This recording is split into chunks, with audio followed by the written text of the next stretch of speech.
बार बार करू विनती राधा स्वामी आगे, दया करो दाता मेरे चित चरण न लागे। जन्म जन्म रही भूल में नहीं पाया भेदा, काल कर्म के जाल में रही भोगत खेदा। जगत जीव भर मत फिरे निद चारो खानी, ज्ञानी जोगी पिल रहे सब मन की घानी। भाग जगा मेरे आदि का मिले सदगुरु आई, राधा स्वामी धाम का मही भेद जनाई। ऊंचा से ऊंचा देश है ओह अधर ठिकानी, बिना संदबा भी नहीं सुध शब्द निशानी। राधा स्वामी नाम की मही महिमा सुनाई, बिरह अनुराग जगायो के घर पहुँचु भाई। साधु संग कर सार रस मैंने पिया घाई, प्रेम लगा गुरु चरण में मन संदन आई।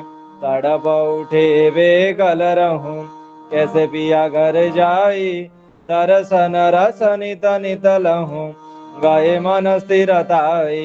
सुरत चढ़े आकाश में करे शब्द विलासा, धाम धाम निरखत चले पवे निज घर वासा। इह आशा मेरे मन वसे रहे चित उदासा, विनय सुनो कृपा करो द्विज चरण निवास। तुम बिन कोई समर्थ नहीं जैसे मांगो दाना, प्रेम धार बरखा करो खोलो अमृत खाना। दयाल दया करो मेरे समर्थ स्वामी, सुगर करूँगा अवतरहूँ निध राधा स्वामी। तुम बिन कोई समर्थ नहीं जैसे मागो दाना, प्रेम धार वर्षा करो खोलो अमृत खाना। दीन दयाल दया करो मेरे समर्थ स्वामी, सुकर करूँगा अवतरहूँ निध राधा स्वामी। सुकर करूँगा अवतरहूँ निध राधा स्वामी। बार बार कर जोड़ कर सविनय करूं पुकार, साधु संगमय देवनित परम गुरु दातार। कृपा सिंधु समर्थ पुरुष आदि अनादि अपार, राधा स्वामी परम विदु मैं तुम सदा आधार। बार बार बल जाऊं तन मन यारु चरण पर, क्या मुकुले में गाऊं मेहर करी जस कृपा करो। धन्य धन्य गुरुदेव दया सिंधु पुराण ध्वनि, नित्य करूं तुम सेवा अचल भक्ति मही देव प्रभु। दीना दीना नाथ हाथ गहा तुम आन करो, अब राखो नित साथ दीन दयाल कृपा निधि। काम क्रोध मद लोभ सब विधि अवगुण हार में, प्रभु राखो मेरे लाज तुम द्वारे अब में पड़ा। राधा स्वामी गुरु समर्थ तुम विनय और न दूसरा, अब करो दया पर तकस तुम द्वारे अति विलंब क्यों। दया करो मेरे साया देव प्रेम की दात, दुख सुख कुछ व्यापी नहीं छूटे सब उत्पात। दया करो मेरे साया देवो प्रेम की दात, दुख सुख कुछ व्यापी नहीं छूटे सब उत्पात। बार बार कर जोड़ कर सविनय करूं पुकार, साधु संगम ही देवनित परम गुरु दातार साधु संगम ही देवनित परम पिता दाता ब्रह्मा गुरु विष्णु गुरुदेव महेश्वर गुरुदेव परम ब्रह्म तस्मै श्री गुरवे नमः अखण्डमण्डलाकारं व्याप्तं येनं जलाचरं तत्पदं दर्शितं येन तस्मै श्री गुरवे नमः अज्ञानतिमिरान्धस्य ज्ञानाञ्जनशलाकया चक्षुन्मीलितं येन तस्मै श्री गुरवे नमः आवरं जङ्गं व्याप्तं येन कृष्णं चराचरं तद्पदं दर्शितं येन तस्मै श्रीगुरवे नमः चिद्रूपेण परिव्राप्तं त्रैलोक्यं सचराचरं तत्पदं दर्शितं येन तस्मै श्रीगुरवे नमः नाङ्गुरुरधिकं तत्तो नाङ्गुरुरधिकं तपः तत्त्वज्ञानातरं नास्ति तस्मै श्रीगुरवे नमः मन्नाथ जगन्नाथो मद्गुरु श्री जगद्गुरु मदात्मा सर्वभूतात्मा तस्मै श्री गुरवे नमः गुरुरादिनादिस्य गुरु परमदैवतं गुरु परर्तं नास्ति तस्मै श्री गुरवे नमः ब्रह्मानन्दं परमसुखदं केवलं ज्ञानमूर्तिं तन्दादितं गगनसदृशं दत्तमस्यादिलक्ष्यम् एकनीतं विमलवचलं सर्वोधि साक्षिभूतं भावातीतं त्रिगुणरहितं सद्गुरुस्त्वं नमामि सद्गुरुस्त्वं नमामि सद्गुरुस्त्वं नमामि।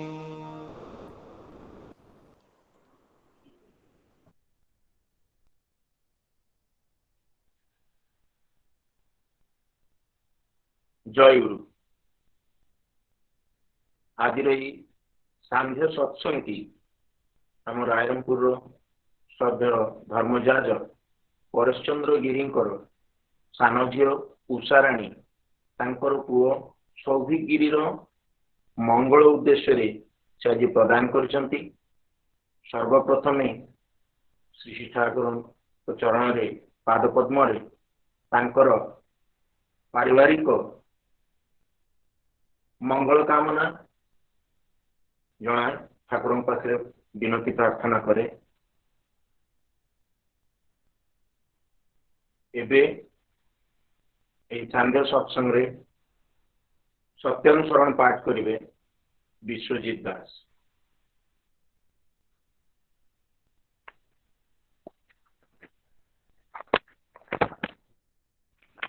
जय गुरु।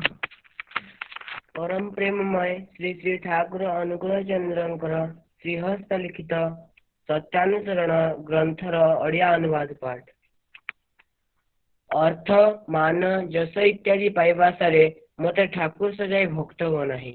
सावधान हो ठकीब तुम ठाकुरत्व जाग्रत न हेले केही तुमर केंद्र भी नुहंती ठाकुर भी नुहंती फांकी देले ताही पाइब।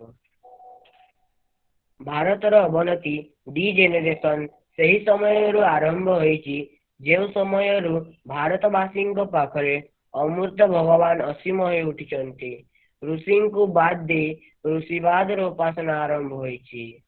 भारत यदि भविष्य कल्याण को आवाहन करने को चाह तेरे संप्रदायगत विरोध भूली जगतर पूर्व पूर्व गुरुमान प्रति श्रद्धा संपन्न हुआ आउ तुमर मूर्त अजीवंत गुरु बा भगवान प्रति आसक्त अटैच्ड हुआ एवं सही मानक ही स्वीकार कर जो माने तांको भल पाती कारण पूर्ववर्ती को अधिकार करे ही परवर्ती आविर्भाव। जेते दिन जाए तुमर शरीर और मनर व्यथा लगे सेते दिन जाए तुमे गोटे पिपीलिकार मध्य व्यथा निराकरण दिगरे चेष्टा रख आउ ता जदि न कर तेबे तुमटारु हीन आउ किए। तुम गालरे चापुड़ा मारिले जदि कही पार किए काहाकू मारुछि तेबे अन्यर बेलकू मध्य कुह भल कथा। खबरदार निजे जदि सही परी न भाबी पार तेबे अन्यर बेलकू कहिबाकू जाओ नहीं। जदि निजर कष्ट बेलकू संसारी साज अन्य बेलकू ब्रह्मज्ञानी साज नहीं बरं ନିଜ ଦୁଃଖ ବେଳକୁ ବ୍ରହ୍ମଜ୍ଞାନୀ ସାଜ, ଆଉ ଅନ୍ୟ ବେଳକୁ ସଂସାରୀ ସାଜ। ଏପରି ଭେଲ ମଧ୍ୟ ଭଲ। ଯଦି ମଣିଷ ହୁଅ ତ ନିଜ ଦୁଃଖରେ ହସ, ଆଉ ପର ଦୁଃଖରେ କାନ୍ଦ। ନିଜର ମୃତ୍ୟୁ ଯଦି ଅପସନ୍ଦ କର, ତେବେ କେବେ ହେଲେ କାହାକୁ ମୋର ବୋଲି କୁହ ନାହିଁ। ଓମ୍ ଶାନ୍ତି ଶାନ୍ତି ଶାନ୍ତି। ଜୟ ଗୁରୁ।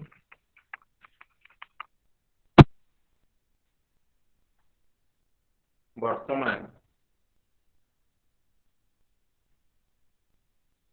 ପ୍ରାରମ୍ଭିକ କାର୍ଯ୍ୟକ୍ରମରେ ମୁଁ ସୁଦୂର ଭୁବନେଶ୍ୱରର ଜୟପ୍ରକାଶ ଭାଇଙ୍କୁ ପ୍ରଥମ ଭଜନ ପରିବେଷଣ କରିବା ପାଇଁ ଅନୁରୋଧ କରେ। ଜୟପ୍ରକାଶ ଭାଇ। ଜୟ ଗୁରୁ। ଜୟ ଗୁରୁ। ଜୟ ଗୁରୁ। ଜୟ ଗୁରୁ।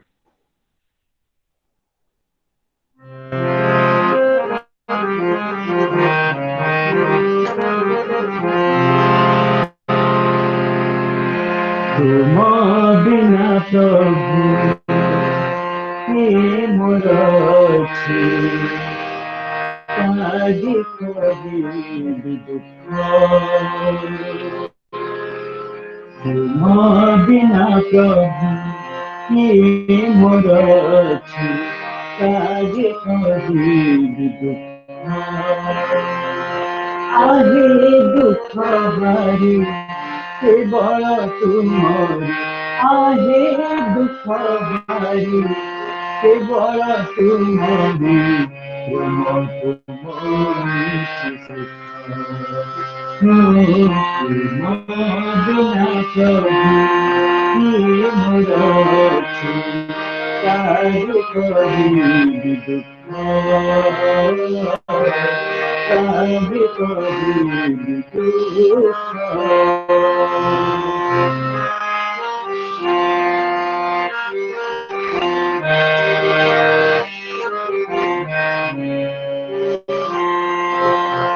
अंतरर भाषा बुझी पार बोली, तुमे तो अंतर जानी। तेणु ए अंतर देखी अरती, मोर जीवन सानी। अंतरर भाषा बुझी पार बोली, तुमे कांतर जानी। तेणु ए अंतर देखी अरती, मोर जीवन सानी। हे अंतरतम हे सुंदर श्याम, हे अंतरतम हे सुंदर श्याम, पद कुंजे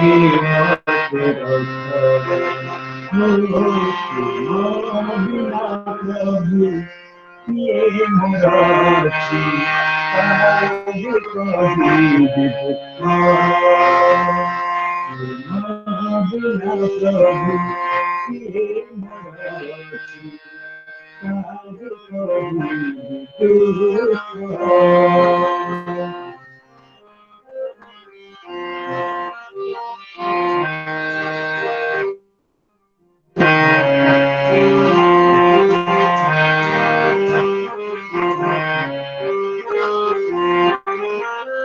तुम साथी मोर केउ अजना दिनारो, लागि मो कति पर महाप्रभु भव माया तुम साथी मोर भाग दियानी, केउ अजना दिनारो, लागि मो कति पर महाप्रभु भव माया आगे भवे ग्रही से भावो मुरारी, आगे भवग्राही से भावो मुरारी, सरग तुमरी মহাবিনা প্রভু কিয়ে মোরা আছি আগে কবি মহাবিনা প্রভু কিয়ে মোরা আছি আগে কবি আহে দুঃখ ভারি কে বড় তোমারি আহে দুঃখ ভারি কে বড় তোমারি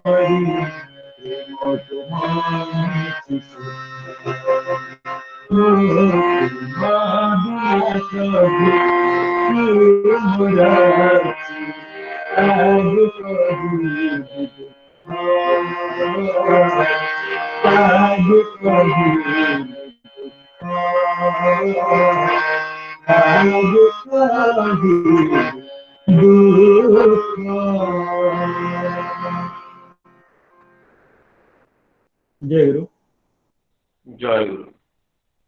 খুব সুন্দর, খুব সুন্দর, মর্মস্পর্শী, খুব ସୁନ୍ଦର ଭାବରେ ଆମର ଭୁବନେଶ୍ୱର ଜୟପ୍ରକାଶ ଭାଇ ପ୍ରଥମ ଭଜନ ପରିବେଷଣ କରିଦେଇଛନ୍ତି।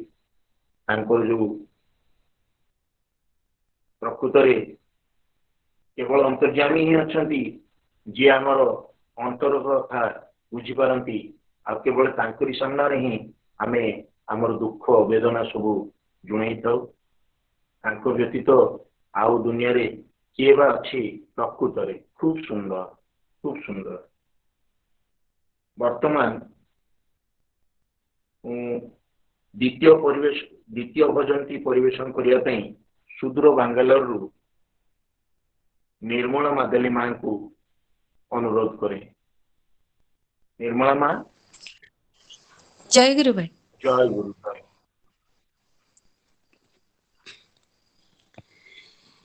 हे ठाकुर तुम शांति दाता, परम पिता तुम मुक्ति दाता। हे ठाकुर तुम शांति दाता, परम पिता तुम मुक्ति दाता। हे ठाकुर तुम शांति दाता, परम पिता तुम मुक्ति दाता। जीवन रण में दयाल प्रभु तुम मरण त्राता। हे ठाकुर तुम शांति दाता, परम पिता तुम मुक्ति दाता। पंचजन्य के अमर ध्वनि में सारथी नव कुरुक्षेत्र में। पंचजन्य के अमर ध्वनि में सारथी नव कुरुक्षेत्र में। विधि पुरुष प्रभु प्राणदाता, विधि पुरुष प्रभु प्राणदाता। जीवन रण में दयाल प्रभु तुम मरण त्राता। हे ठाकुर तुम शांति दाता, हे ठाकुर तुम शांति दाता। प्रलय युद्ध घन घोर छाया, तांडव नरतन मरण लाया। प्रलय युद्ध घन घोर छाया, तांडव नरतन मरण लाया।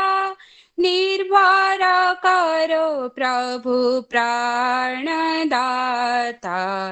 निर्भर करो प्रभु प्राणदाता जीवन रण में दयाल प्रभु तुम मरण त्राता हे ठाकुर तुम शांति दाता हे ठाकुर तुम शांति दाता परम ब्रह्म रूप अनंत घन इष्ट ज्योतिर्मय प्रभु सच्चिदानंद पृष्ठ परम ब्रह्म रूप अनंत घन इष्ट ज्योतिर्मय प्रभु सच्चिदानंद पृष्ठ पुरुषोत्तम गुरु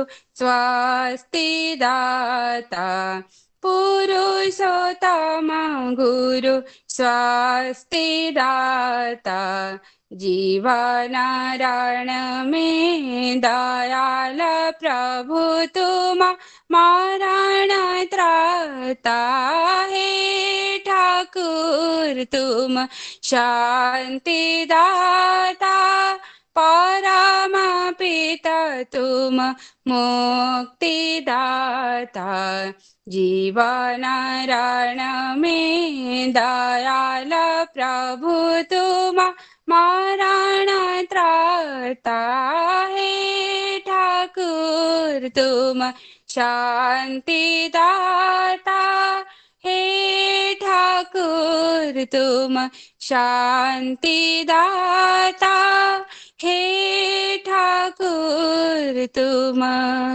शांति दाता। जय गुरु।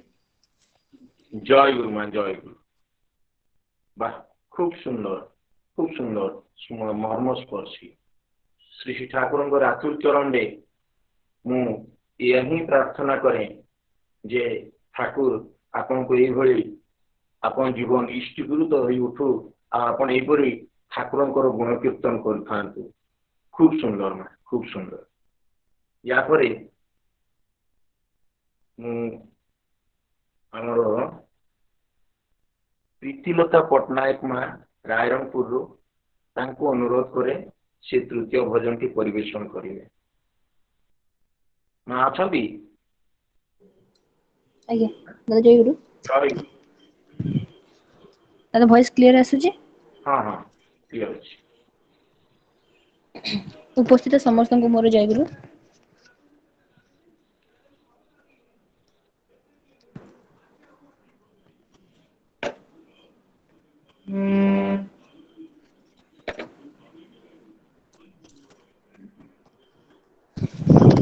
चेतना बिहारो आकाश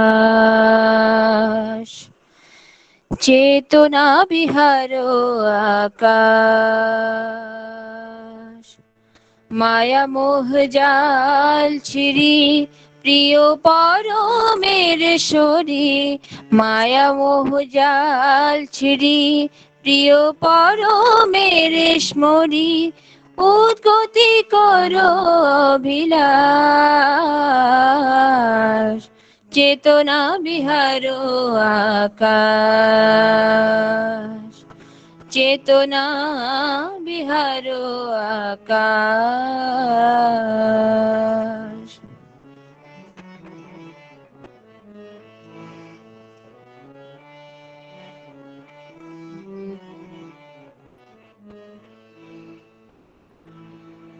প্রাণে ঠাকুরে ধরে সঁপে দাও আপনারে দৃঢ় করো ভগতি বিশ্বাস প্রাণে ঠাকুরে ধরে সঁপে দাও আপনারে দৃঢ় করো ভগতি বিশ্বাস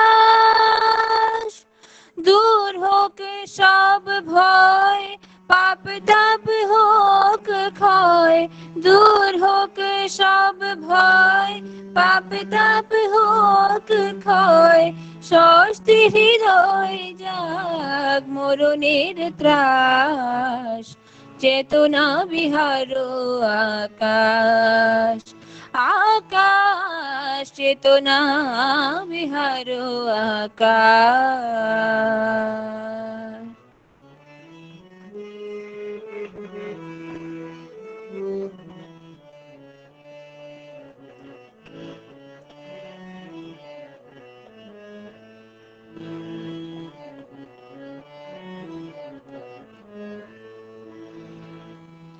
চলিয়া তাহার শোনে অজপা নামের টানে দূর করে যত ব্যথা সুখ হয় ত্রাস। চলিয়া তাহার শোনে অজপা নামের টানে দূর করে যত ব্যথা সুখ হয় ত্রাস।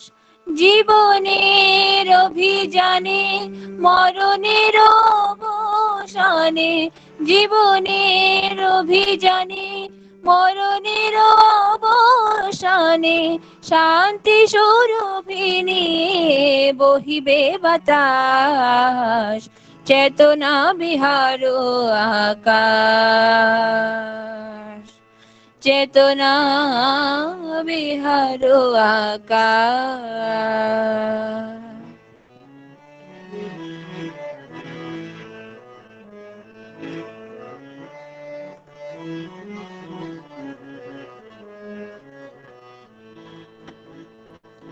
প্রভুর চরণ ধরে যাব তার সেবা করে আনন্দময় হোক চেতনা উদ্ভাস। প্রভুর চরণ ধরে যাব তার সেবা করে আনন্দময় হোক চেতনা উদ্ভাস।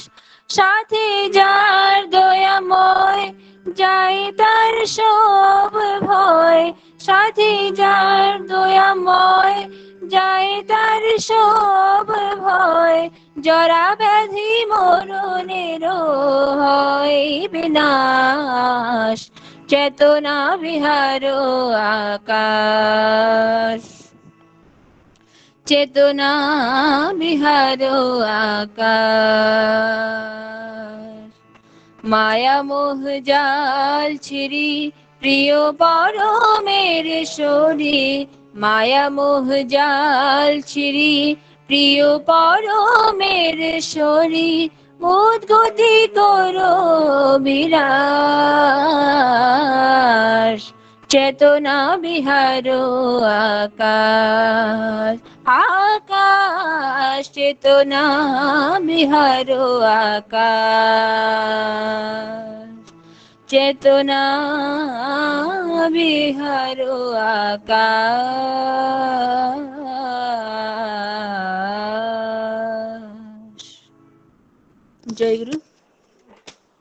জয় গুরু জয় গুরু মা। খুব সুন্দর মা খুব সুন্দর হয়েছে।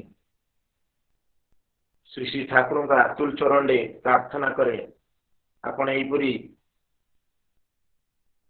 ଜୀବନ ସାରା ଠାକୁରଙ୍କର ଗୁଣ କୀର୍ତ୍ତନ କରୁଥାନ୍ତୁ ଆଉ ଆମେ ତାକୁ ଉପଭୋଗ କରୁଥାଉ। ଏହା ହିଁ ମୋର ଶ୍ରୀ ଠାକୁରଙ୍କର ଆତୁଲ ଚରଣରେ ପ୍ରାର୍ଥନା। খুব ସୁନ୍ଦର ମା। ୟାପରେ ଦ୍ୱିତୀୟ ପର୍ଯ୍ୟାୟରେ ଆମର ରାୟରଙ୍ଗପୁରରୁ ପ୍ରସ୍ଫୁଟିତ ଶିଶୁ ପ୍ରତିଭା ମନୁ ଦାସ ଶ୍ରଦ୍ଧେୟ ମନୁ ଦାସଙ୍କୁ ମୁଁ ଅନୁରୋଧ କରେ ସେ ଜୟ ଗୁରୁ ଜୟ ଗୁରୁ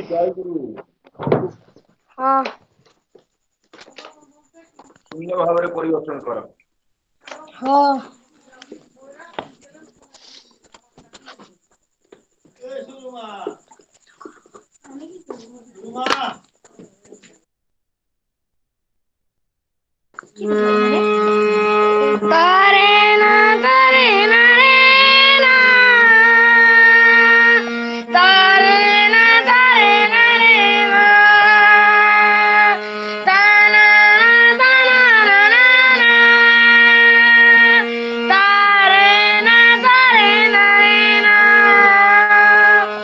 আমার বড় পিতা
परम पिता चरण रे प्रार्थना करे जे हमर ये जो रायरंगपुर रो उदीयमान प्रतिभा मनु कंठरे समस्त मन को मोहित करंतु। गांगीकृषि सुमंत भाई को अनुरोध करे कीर्तन प्रदर्शन करेंगे। दादा जय गुरु। जय गुरु जय गुरु जय गुरु।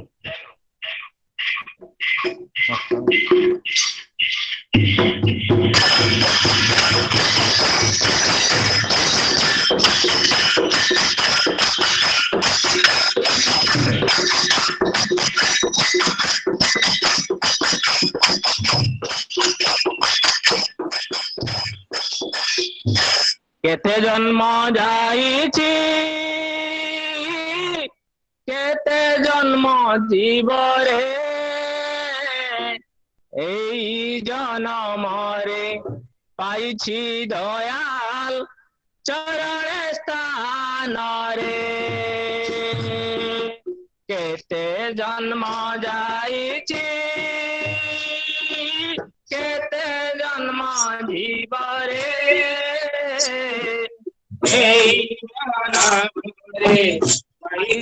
दयाल चरण केते जन्म जाइछि केते जन्म जीवरे एई जन्मरे पाइछि दयाल चरण स्थान रे। केते जन्म जाइछि केते जन्म जीवरे एई जन्मरे पाइछि दयाल आदि धन्य धन्य धन्य रे जीवन धन्य रे। आदि धन्य धन्य रे जीवन धन्य रे। आदि धन्य धन्य धन्य रे जीवन धन्य रे। आदि धन्य धन्य रे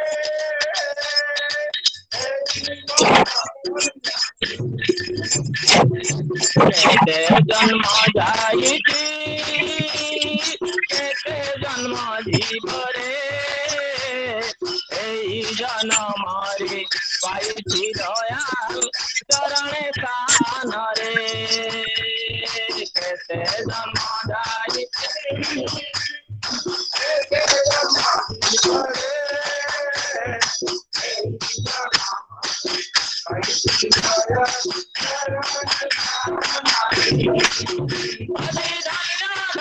धन्य रे जीवन धन्य रे।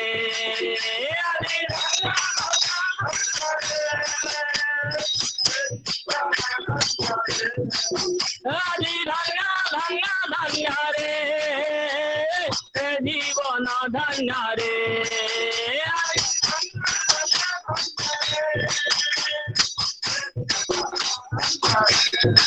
आदि धन्य धन्य धन्य रे जीवन धन्य रे।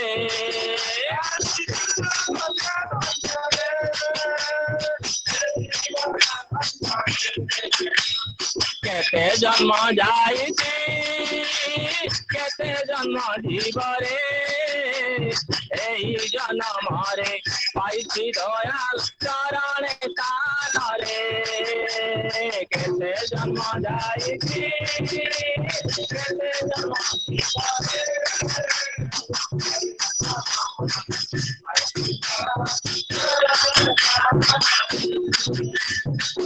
केते जन्म जाइछि केते जन्म जीवरे एई जन्मरे पाइछि दयाल चरण स्थान रे। केते जन्म जाइछि केते जन्म जीवरे एई जन्मरे पाइछि दयाल জীবনারে দয়ালো যে উঠি মৃত্যু সেঠারু দূরেই যাইছি দয়ালো যে উঠি মৃত্যু সেঠারু দূরেই যাইছি দয়ালো যে উঠি মৃত্যু সেঠারু দূরেই যাইছি দয়ালো যে উঠি মৃত্যু সেঠারু দূরেই যাইছি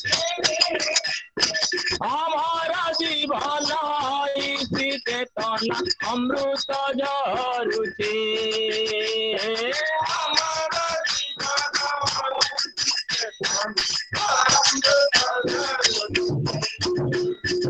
আমার জীবন চেতনা অমৃত ঝরুছে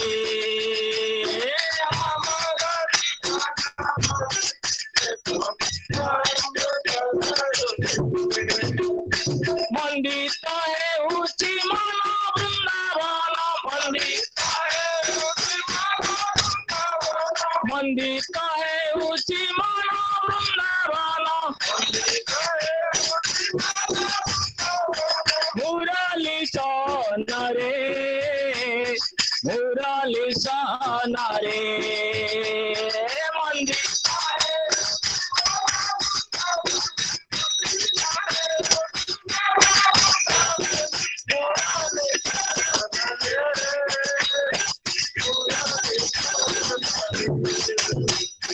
কেতে জন্ম যাইছি কেতে জন্ম দিবরে এই জনমারে পাইছি দয়াল চরণে স্থানরে কেতে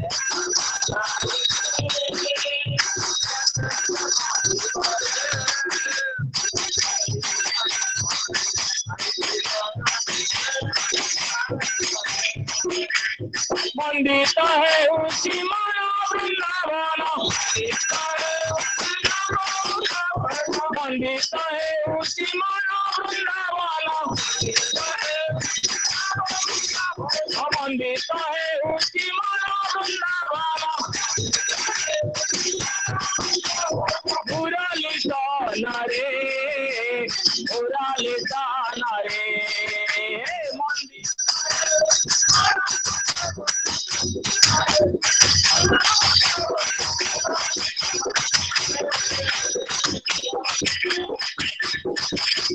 কেতে জন্ম যাইতে কেতে জন্ম দিবারে এই জনমারে পাইছি দয়াল চরণ স্থানরে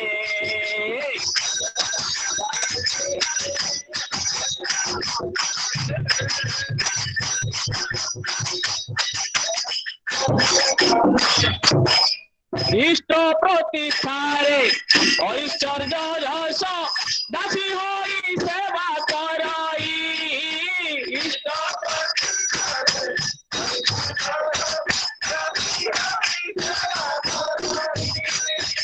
ইষ্ট প্রতিষ্ঠারে ঐশ্বর্য যশ দাসী হই সেবা করাই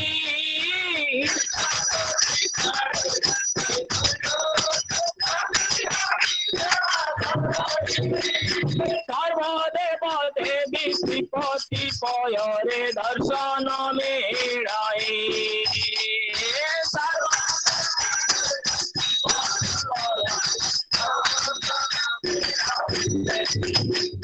সর্বদেব দেবী শ্রীপতি পয়রে দর্শন মেড়াই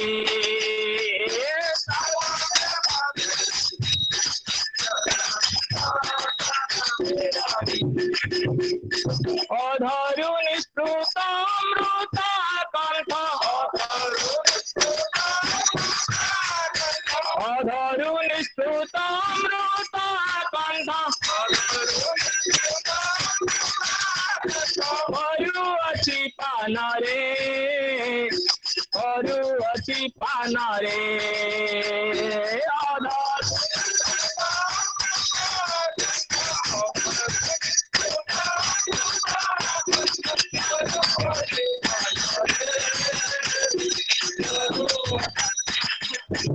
केते जन्म जाइछि केते जन्म जीवरे এই জনমরে পাইছি দয়াল চরণ স্থানরে কেতে জন্ম যাইছি কেতে জন্ম জীবরে এই জনমরে অধরুণ শ্রুত অমৃত কথা অধরুণ শ্রুত অমৃত কথা অধরুণ শ্রুত অমৃত কথা করুবতী পালরে করুবতী পালরে অধরুণ শ্রুত অমৃত কথা অধরুণ শ্রুত অমৃত কথা করুবতী পালরে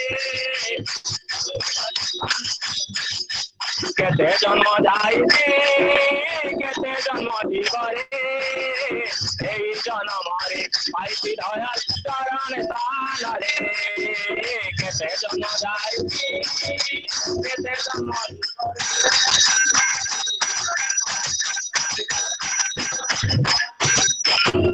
বান্ধিଛନ୍ତି বিভু বিশ্ব জনଙ୍କୁ নম প্ରେମ ଡରରେ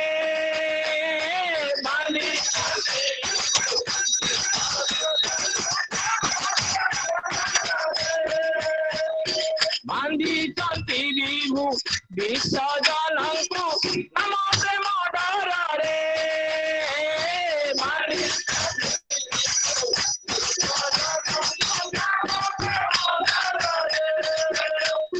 ପ୍ରତି ଗୁହାଙ୍ଗନେ ପରମ ପିତାଙ୍କ ପବିତ୍ର ମନ୍ଦିରେ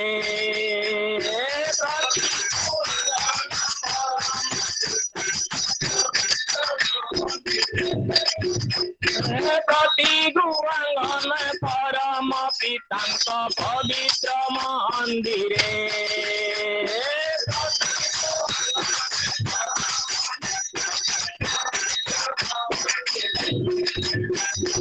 ভক্ত হৃদয় লীলাময়ঙ্কর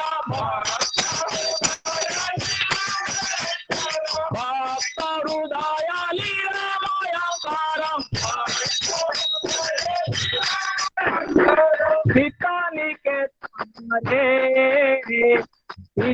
নিকেতন রে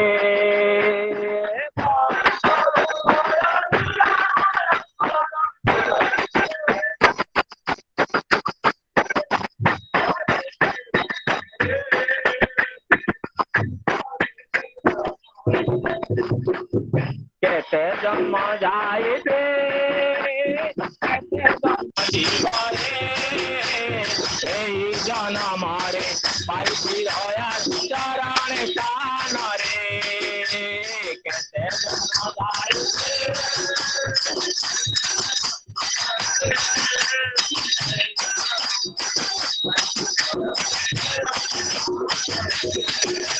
ভক্ত হৃদয় লীলাময়ঙ্কর ভক্ত হৃদয় লীলাময়ঙ্কর ভক্ত হৃদয় লীলাময়ঙ্কর নিকেতন রে নিকেতন রে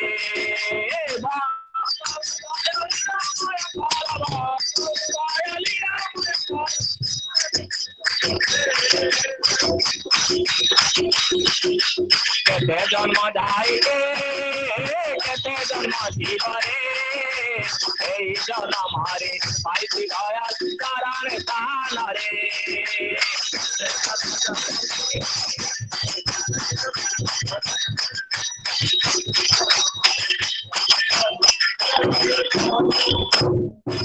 আরে ধন্য ধন্য ধন্য রে জীবন ধন্য রে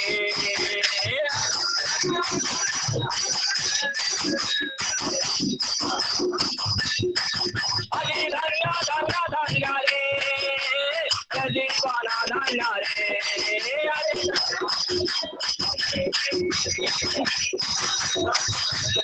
হরি ধন্য ধন্য ধন্য রে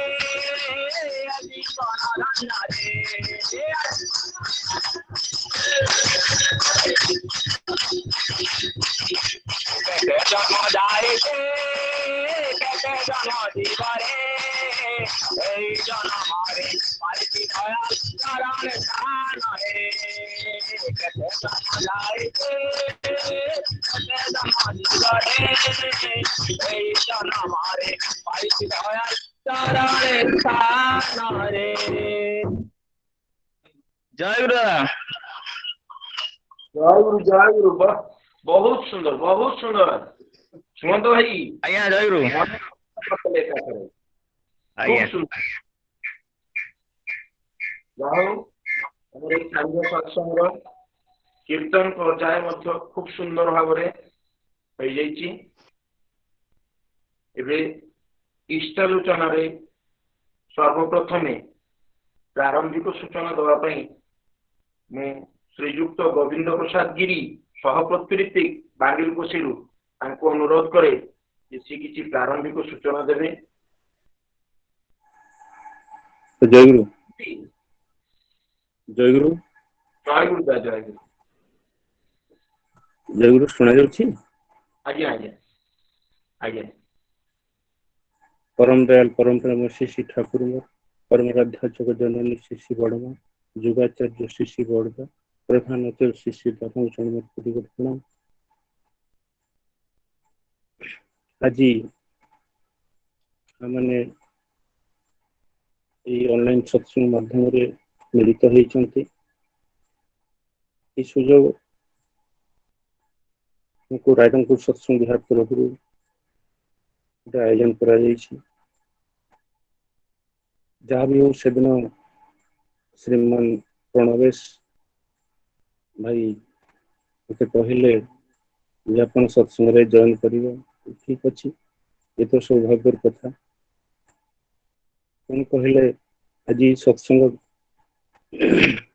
भोग निवेदन करचंती जाजक कर्मी परेश भाई आहरी आनंदर कथा जहाँ भी हो जो उद्देश्य भी सी आज सत्संग भोग निवेदन कर साप्ताहिक सत्संग रायरंगपुर सत्संग विहार तरफ जो सत्संग आयोजन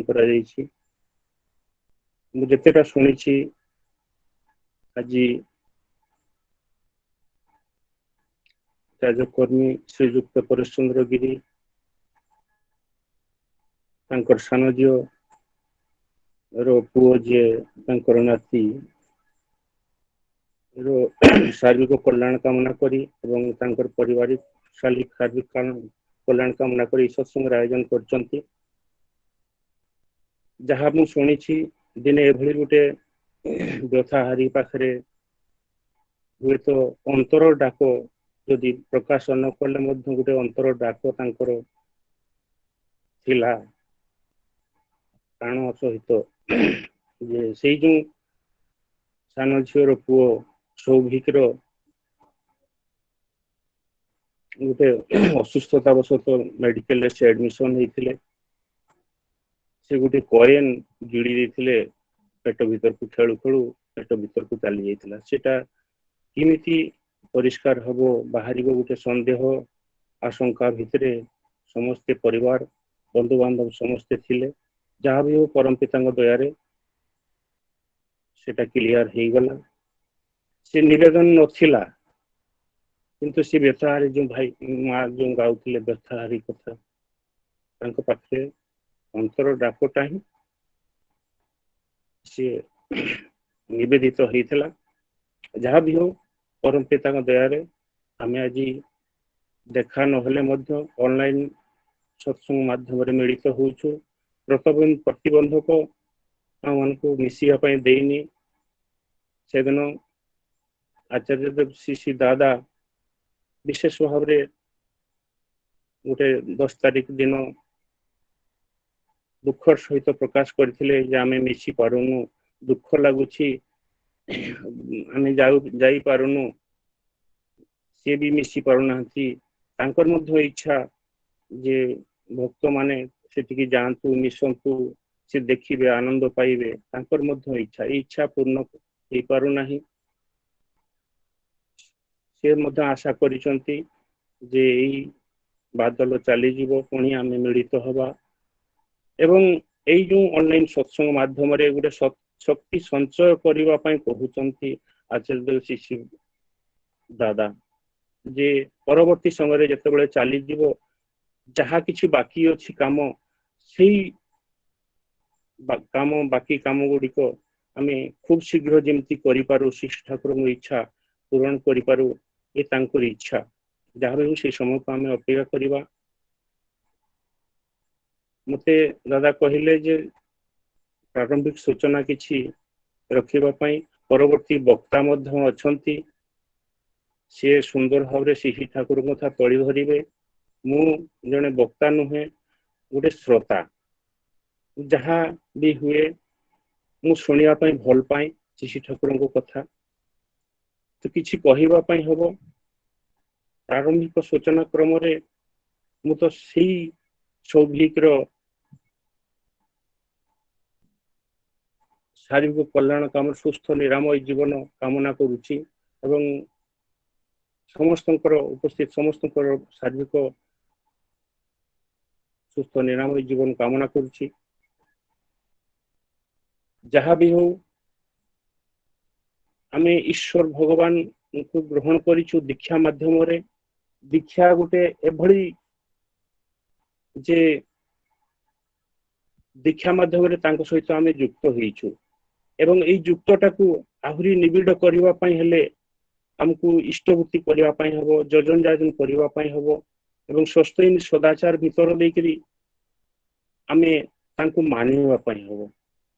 ଏଇ ଯୋଉ ଭାଇ ପଢୁଥିଲେ ସତ୍ୟାନୁଷ୍ଠାନ, ଯେତେ ଦିନ ଯାଏ ତୁମର ଶରୀର ମନରେ ବ୍ୟଥା ଲାଗେ ସେତେ ଦିନ ଯାଏ ତୁମେ ଗୋଟେ ପିପିଲିକାର ମଧ୍ୟ ବ୍ୟଥା ନିରାକରଣ ଦିଗରେ ଚେଷ୍ଟା ରଖ, ଆଉ ତା ଯଦି ନ କର ତୁମ ଠାରୁ ହୀନ ଆଉ କିଏ।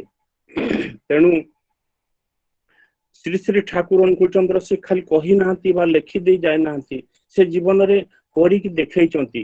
ଗୋଟିଏ ପିପିଲିକାର ଗୋଟେ ସାଧାରଣ ଇତର ଗୋଟେ ପିମ୍ପୁଡି କେମିତି ବ୍ୟଥା ନିରାକରଣ ହବ ତା ଦିଗରେ ଚେଷ୍ଟା ରଖିଛନ୍ତି ସିଏ। ଆମେ ଜାଣିଛୁ, ସମସ୍ତେ ଆମେ ଜାଣିଛୁ ସେଇ ବ୍ୟଥା ହାରି ସେଇ ଘୋଡା ପିଠିର ଚାବୁକ ପ୍ରହାର ତାଙ୍କୁ ସେ କେମିତି ନେଇଯାଇଥିଲେ, ସେ ବଣିଶୀ ପକେଇବା ସମୟରେ ମାଛ କେମିତି ସେ କଷ୍ଟ ପାଉଥିଲା, ତାର ବ୍ୟଥା କେମିତି ସିଏ ନେଇଯାଇଥିଲେ ଏବଂ ତାକୁ ନିରାକରଣ କରିଥିଲେ। ପରବର୍ତ୍ତୀ ସମୟରେ ଆମେ ବହୁତ ଘଟଣା ଦେଖିଛୁ। ପରବର୍ତ୍ତୀ ସମୟରେ ଆଚାର୍ଯ୍ୟ ମଧ୍ୟ ସେଇ କଥା, ଏମିତି କି ତାଙ୍କର ପ୍ରେମ ଭଲ ପାଇବା ଗୋଟେ ପଶୁ ପକ୍ଷୀ କୀଟ ପତଙ୍ଗ ବୃକ୍ଷଲତା ସବୁଥିରେ ଗୋଟେ ଅନାବିଳ ସମ୍ପର୍କ ଥିଲା ଭଲ ପାଇବାର। ତେଣୁ ତାର ଜୀବନ୍ତ ପ୍ରତିମୂର୍ତ୍ତି ହେଲେ ଶ୍ରୀ ଶ୍ରୀ ଠାକୁର ଅନୁକୂଳଚନ୍ଦ୍ର। ସହଜ ଭାବରେ ସେ ଆସିଛନ୍ତି ଶ୍ରେଷ୍ଠ ଜୀବ ମଣିଷକୁ ରକ୍ଷା କରିବା ପାଇଁ। ସେଦିନ ସେଇ ଭଲ ପାଇବାର ଟାଣଟେ ଆସିଥିଲେ। ଆଜି ବହୁତ ପ୍ରତିଷ୍ଠା ଲାଭ କରିଛି, ବିଜ୍ଞାନ ବହୁତ ଉନ୍ନତ କରିଛି। ସେଦିନ ପୂଜ୍ୟପାଦ ବାବାଇଦା ଗୋଟିଏ କଥା କହୁଥିଲେ, ବିଜ୍ଞାନ ଯେତେ ଉନ୍ନତି ଲାଭ କରୁନା କାହିଁକି, ଯେ ପର୍ଯ୍ୟନ୍ତ ମାନବ ସଭ୍ୟତା ମାନବ ସମାଜ ସଦାଚାରରେ ଅଭ୍ୟସ୍ତ ନ ହୋଇଛି, ଏଇ ମାନବ ସଭ୍ୟତାକୁ ରକ୍ଷା କରିବା ପାଇଁ ଆଉ କେହି ବି ରହିବେ ନାହିଁ, କେହି ବି କରିପାରିବେ ନାହିଁ। ନିଜେ ନିଜେ ଯଦି ସଦାଚାରରେ ଅଭ୍ୟସ୍ତ ନ ହୁଅନ୍ତି ସେ ପର୍ଯ୍ୟନ୍ତ ମାନବ ସଭ୍ୟତାକୁ ରକ୍ଷା କେହି କରିପାରିବେ ନାହିଁ। ବିଜ୍ଞାନ କିଛି ବି ରକ୍ଷା କରିପାରିବ ନାହିଁ। ଆଜି ଦେଖନ୍ତୁ ସରକାର ବୈଜ୍ଞାନିକ ମାନେ ଆଇନ ପ୍ରଣୟନ କରୁଛନ୍ତି, କୋଉଠି ଛେପ ପକେଇବ ନାହିଁ। ସେଦିନ ଶ୍ରୀ ଶ୍ରୀ ଠାକୁର ଅନୁକୂଳଚନ୍ଦ୍ର ରାସ୍ତାରେ ଯାଉଛନ୍ତି ଚାଲି ଚାଲି, ମୁହଁ ଏପଟ ସେପଟ କରୁଛନ୍ତି, ଗୁଆ ଲବଙ୍ଗ ଟିକେ ପାଟିରେ ଦେଇଥାନ୍ତି ସବୁବେଳେ, କୋଉଠି ଏପଟ ସେପଟ କରୁଛନ୍ତି, କୋଉଠି ଟିକେ ଫାଙ୍କ ଦେଖିବେ ମାଟିରେ ଚାଲିକି ଯାଉଛନ୍ତି, ହୁଏତ ସେ ପିକଟେ ଛେପଟେ ପକେଇବେ। ତ ପକେଇ ଦେଇ ସାରିଲା ପରେ ଠାକୁରଙ୍କୁ ପ୍ରଶ୍ନ କରାହଉଛି, ଭକ୍ତ କରୁଛନ୍ତି ଆପଣ ତ ଏଠି ପକେଇ ଦେଇ ପାରିଥାନ୍ତେ। କହିଲେ ଦେଖ ମୁଁ ଯୋଉ ଛେପଟା ପକେଇଦେବି ହୁଏତ କେହି ମାଡି ଦେଇପାରେ, ହୁଏତ ସଂକ୍ରମିତ ପାରେ। ଆଶ୍ଚର୍ଯ୍ୟ କଥା ଦେଖନ୍ତୁ, ସେଦିନ 100 ବର୍ଷ ଆଗରୁ ଶ୍ରୀ ଶ୍ରୀ ଠାକୁର ନିଜ ଜୀବନରେ କରିକି ଦେଖଉଛନ୍ତି, କିନ୍ତୁ ଆଜି କୋଉଠି ଛେପ ପକେଇଲେ 200 ଟଙ୍କା ଜରିମାନା ତାକୁ ଦେବା ପାଇଁ ହବ। ଆଇନ ପ୍ରଣୟନ ତଥାପି ମାନୁନାହାନ୍ତି ଲୋକ। ତାହେଲେ ସଦାଚାର ଶ୍ରୀ ଶ୍ରୀ ଠାକୁର ଜୀବନରେ ସେ ଏଭଳି କଥା କହିନାହାନ୍ତି ଯାହା ଜୀବନରେ ସେ କରିନାହାନ୍ତି। ତେଣୁ ଆମେ ଭଗବାନ ଭଗବାନ ଆମେ ବହୁତ କହୁଛୁ। ତେଣୁ ଶ୍ରୀ ଶ୍ରୀ ଠାକୁରଙ୍କ ଛୋଟ ଗୋଟେ କଥାରେ ଭଗବାନকে খুঁজতে গেলে পাবি না কোনখানে, ভক্ত জনে মূর্ত তিনি, ଧୂର୍ତ୍ତିଚର୍ଯ୍ୟ ଭଜନାସନ। ତେଣୁ ଭକ୍ତ ଭିତରେ ହିଁ ସେ ଜୀବନ୍ତ ଥାନ୍ତି। ଆଜି ଶ୍ରୀ ଶ୍ରୀ ଠାକୁର ଜୀବନ୍ତ ଅଛନ୍ତି ଆଚାର୍ଯ୍ୟ ଦେବଙ୍କର ବିଷୟ ଦେଇକରି। ସେ ଆଚାର୍ଯ୍ୟ ଦେବ ଆମକୁ ଗାଇଡ କରୁଛନ୍ତି କେମିତି ଆମେ ଏଇ ସମସ୍ୟାରୁ ମୁକ୍ତି ପାଇବା ବା ତାକୁ କେମିତି ଅତିକ୍ରମ କରିବା। ଆଜି ଯୋଉ ଅନଲାଇନ ସତ୍ସଙ୍ଗ ଆମେ କରୁଛୁ ଏଥିରେ ମଧ୍ୟ ଗୋଟେ ବାଧା ଆମକୁ ଦଉଛି ଯେ ନେଟୱାର୍କ। ଏତେ ସୁନ୍ଦର ଭଜନ ଏତେ ସୁନ୍ଦର କୀର୍ତ୍ତନ ଆମକୁ ସେଇଥିରୁ ଟିକେ ବିଚ୍ୟୁତି କରିଦେଇଛି। ତେଣୁ ତା ମଧ୍ୟ ଆମେ ନିରାକରଣ କରି ନଉଛୁ, ନିଜକୁ ନିଜେ ସହି ନଉଛୁ। ତ ତଥାପି ସେଦିନ ସେ ଭକ୍ତ ଶ୍ରୀ ଶ୍ରୀ ଠାକୁରଙ୍କୁ ପାଖକୁ ଆସିଥିଲେ। ଜଣେ ଭକ୍ତ ଆମେରିକାନ ଭକ୍ତ ହାଉଜରମେନ୍ଦା ଶ୍ରୀ ଶ୍ରୀ ଠାକୁର ପାଖରେ ଦୀର୍ଘ ଦିନ ରହି ଯାଇଥିଲେ ଏବଂ ସେ ତାଙ୍କ ମାଙ୍କୁ ଛାଡ଼ି ଦେଇକି ଆସିଥିଲେ ଆମେରିକାରେ। ପରବର୍ତ୍ତୀ ସମୟରେ ଶ୍ରୀ ଶ୍ରୀ ଠାକୁରଙ୍କ ନିର୍ଦ୍ଦେଶରେ ମାଙ୍କୁ ଦେଖା କରିବା ପାଇଁ ତାଙ୍କର ନିର୍ଦ୍ଦେଶ ଥିଲା ଏବଂ ସେଇ ଦେଖା କରିବା ପାଇଁ ଯାଇଛନ୍ତି। ସିଏ କ୍ୟାନ୍ସର ରୋଗରେ ପୀଡ଼ିତ ହୋଇଛନ୍ତି। ତାଙ୍କ ମା ତାଙ୍କ ବିଛଣା ପାଖରେ ସିଏ ଅଛନ୍ତି, ଶୁଶ୍ରୂଷା କରୁଛନ୍ତି ଏବଂ ସେଇ ସମୟ ଭିତରେ ଗୋଟେ ବହି ସିଏ ଲେଖିଥିଲେ ଅସେନ୍ ଇନ୍ ଏ ଟି କପ୍। ଏବଂ ସେଇ ବହିଟି ପରବର୍ତ୍ତୀ ସମୟରେ ପ୍ରକାଶ କରିବା ପାଇଁ ନେଇଯାଇଥିଲେ ହାର୍ପାର, ଏ ଯୋଉ ପ୍ରକାଶନ ସଂସ୍ଥା ବ୍ରଦର ପ୍ରକାଶନ ସଂସ୍ଥା ତାଙ୍କୁ ଦେଇଥିଲେ ଏବଂ ସିଏ ପରୀକ୍ଷା ନିରୀକ୍ଷା କରିବା ପାଇଁ ଗୋଟେ ମୁଖ୍ୟ ଭାବରେ ୟୁଜିନ୍ ଏକ୍ସମ୍ୟାନଙ୍କୁ ତାର ଦାୟିତ୍ୱ ନେଇଥିଲେ ଏବଂ ବହିଟି ପଢି ପାଣ୍ଡୁଲିପିଟି ପଢି ସିଏ ଶ୍ରୀ ଠାକୁରଙ୍କୁ ଦର୍ଶନ କରିବା ପାଇଁ ଆସିଥିଲେ ଏବଂ ସେଇଠି ପ୍ରଶ୍ନ ଉତ୍ତର ଭିତରେ ଶ୍ରୀ ଠାକୁରଙ୍କୁ ଦର୍ଶନ କରିଥିଲେ ଏବଂ ଦର୍ଶନ କରିବା ଭିତରେ ଦେଇକି ପୁଣି ସେ ତାଙ୍କୁ ନିବେଦନ କରିଥିଲେ। ତାଙ୍କ ସହିତ ଯୋଉ ଆଳାପ ଆଲୋଚନା ହେଇଥିଲା ସେଇଥିରୁ ସେ ବୁଝିପାରିଲେ ଯେ ଇଏ ହଉଛନ୍ତି ପ୍ରକୃତରେ ସିଏ ସେଇ ପ୍ରଭୁ ଯୀଶୁ ଆସିଛନ୍ତି ଏବଂ ସେ ତାଙ୍କୁ ଶ୍ରୀ ଠାକୁରଙ୍କୁ ନିବେଦନ କରିଥିଲେ ଯେ ଠାକୁର ମୁଁ ତ ଯାଉଛି, ଆପଣ ଦୟାକରି ମୋ ସହିତ ଯାଆନ୍ତୁ। ଆପଣଙ୍କର ପ୍ରୟୋଜନ ଅଛି ଆମେରିକାରେ, ସେଠି ପ୍ରତିପତ୍ତି ବହୁତ ଅଛି, ଅର୍ଥର ଅଭାବ ନାହିଁ କିନ୍ତୁ ମଣିଷର ଶାନ୍ତି ନାହିଁ।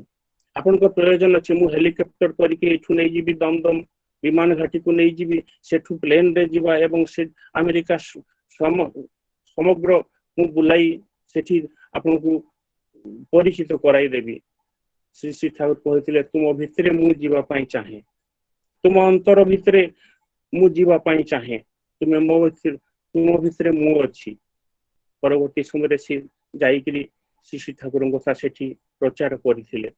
ପରବର୍ତ୍ତୀ ସମୟରେ ଶ୍ରୀ ଶ୍ରୀ ଠାକୁରଙ୍କର ଗୋଟେ ଭାବ ଅବସ୍ଥାରେ ବାଣୀ ପ୍ରକାଶ ପୂର୍ଣ୍ଣବତୀ ପ୍ରକାଶ ପାଇଛି। ସେଇଠି ମୁଁ ସେଦିନ ଗୋଟେ ପଢୁ ଗୋଟେ ଦିନର ବାଣୀରେ ପଢିଲି ଯେ ରେବତୀଟାକେ ଦେଖିବି সমগ্র ইউরোপକୁ କରାୟତ୍ତ করতে পারে। পরবর্তী সমୟରେ ଆମେ ଜାଣିଛୁ ଡକ୍ଟର ରେବତୀ ମୋହନ ବିଶ୍ୱାସ କେମିତି ଆଚାର୍ଯ୍ୟ ଦେବ ଶ୍ରୀ ବଡ଼ଦାଙ୍କର ନିର୍ଦ୍ଦେଶରେ ଯାଇଥିଲେ ଏବଂ ସେ ଡକ୍ଟର କରି ଆସିଲେ ଏବଂ ସେଇ ଡକ୍ଟରେଟ ଯୋଉ ଥେସିସ୍ ସେଠି ଦାଖଲ କରିଥିଲେ। ସେଠି ଯୋଉ ପ୍ରଫେସର ମାନେ ଥିଲେ ସେ ତାଙ୍କୁ ପ୍ରଶ୍ନ କରୁଛନ୍ତି, ଥେସିସ୍ ଉପରେ କେତେଟା କ୍ୱେଶ୍ଚନ କରୁଛନ୍ତି ଏବଂ ସେଇ ପ୍ରଶ୍ନ ଭିତରେ ଥିଲା ଗୋଟେ ମୁଖ୍ୟ ପ୍ରଶ୍ନ, କେମିତି ତାଙ୍କୁ ଅଡୁଆରେ ପକାଇବେ। ପ୍ରଶ୍ନ ଥିଲା ଯେ ଶ୍ରୀ ଠାକୁର ଯୀଶୁ ଖ୍ରୀଷ୍ଟ ସହିତ ତୁଳନା ଯେତେବେଳେ କରିଛନ୍ତି ଯେ ଅନ୍ୟାନ୍ୟ ମହାପୁରୁଷ ମାନଙ୍କ ସହିତ ତୁଳନା କରିଛନ୍ତି, ସମଗ୍ର ପ୍ରଶାନ୍ତ ମହାସାଗର ସହିତ ତୁଳନା କରିଛନ୍ତି, ଇଏ ହଡସନ ରିଭର ସହିତ ତାଙ୍କୁ ତୁଳନା କରିଛନ୍ତି। ତ ସେଇଠି ତାଙ୍କର ମନରେ ଗୋଟେ ଦ୍ୱନ୍ଦ୍ୱ ଆସିଲା, ଇଏ କଣ ହଡସନ ରିଭର ଆଉ ସେ ପ୍ରଶାନ୍ତ ମହାସାଗର କେମିତି, ଏଇଟା ସମ୍ଭବ କେମିତି ହେଲା, ଆପଣ କେମିତି ଯୁକ୍ତି କରୁଛନ୍ତି। ଏବଂ ଡକ୍ଟର ରେବତୀ ମୋହନ ବିଶ୍ୱାସ କହିଥିଲେ ଶ୍ରୀ ଶ୍ରୀ ଠାକୁରଙ୍କ ଜୀବନ ଦର୍ଶନ ଭିତରେ ମୁଁ ଯାହା ଜାଣିଛି, ଜୀବନରେ ସମ୍ପୂର୍ଣ୍ଣ ଜୀବନକୁ ଉପଭୋଗ କରିବା ପାଇଁ ହେଲେ ଦୀକ୍ଷା, ଶିକ୍ଷା ଏବଂ ବିବାହ এই ତିନିଟାକୁ ଯଦି ସାମଞ୍ଜସ୍ୟ ନ କରାଯାଏ ମାନବ ସଭ୍ୟତାକୁ ବଞ୍ଚାଇ ହେବ ନାହିଁ ଏବଂ ଉପଭୋଗ କରି ମଧ୍ୟ ହେବ ନାହିଁ। ତେଣୁ ବିବାହ ସମ୍ପର୍କରେ ଯୀଶୁ ଖ୍ରୀଷ୍ଟ ମାତ୍ର 3ଟି ବାକ୍ୟ କହିଛନ୍ତି, ମାତ୍ର 3ଟି ବାକ୍ୟ କହିଛନ୍ତି। ଆପଣ ତ ଜାଣିଛନ୍ତି 3ଟି ବାକ୍ୟ କହିଛି, କିନ୍ତୁ ବିବାହ ସମ୍ପର୍କରେ ଶ୍ରୀ ଶ୍ରୀ ଠାକୁର ଅନୁକୂଳ ଚନ୍ଦ୍ର 2000ରୁ ଊର୍ଧ୍ୱ ବାଣୀ କହିଛନ୍ତି। 2000ରୁ ଊର୍ଧ୍ୱ ବାଣୀ କହିଛନ୍ତି ବିବାହ କେମିତି କରାଯାଏ, କଲେ କଣ ହୁଏ, ତାର ପରିଣାମ କଣ ହୁଏ, ବିବାହ ବିଚ୍ଛେଦରେ କଣ ହୁଏ, ଏସବୁ କଥା ନେଇକି 2000 ବାଣୀ କହନ୍ତି। ତାହେଲେ ଆପଣ ହିଁ କୁହନ୍ତୁ ଯେ ଶ୍ରୀ ଶ୍ରୀ ଠାକୁର ଅନୁକୂଳ ଚନ୍ଦ୍ର କିଏ? କିଛି ନହେଲେ ଗୋଟେ ସାହିତ୍ୟ ଦୃଷ୍ଟିକୋଣରୁ ଯଦି ଆମେ କହିବା ଇଏ ହଉଛନ୍ତି ହଡସନ ରିଭର ଏବଂ ସିଏ ହଉଛନ୍ତି ସ୍ପେସିଫିକ ଓସେନ।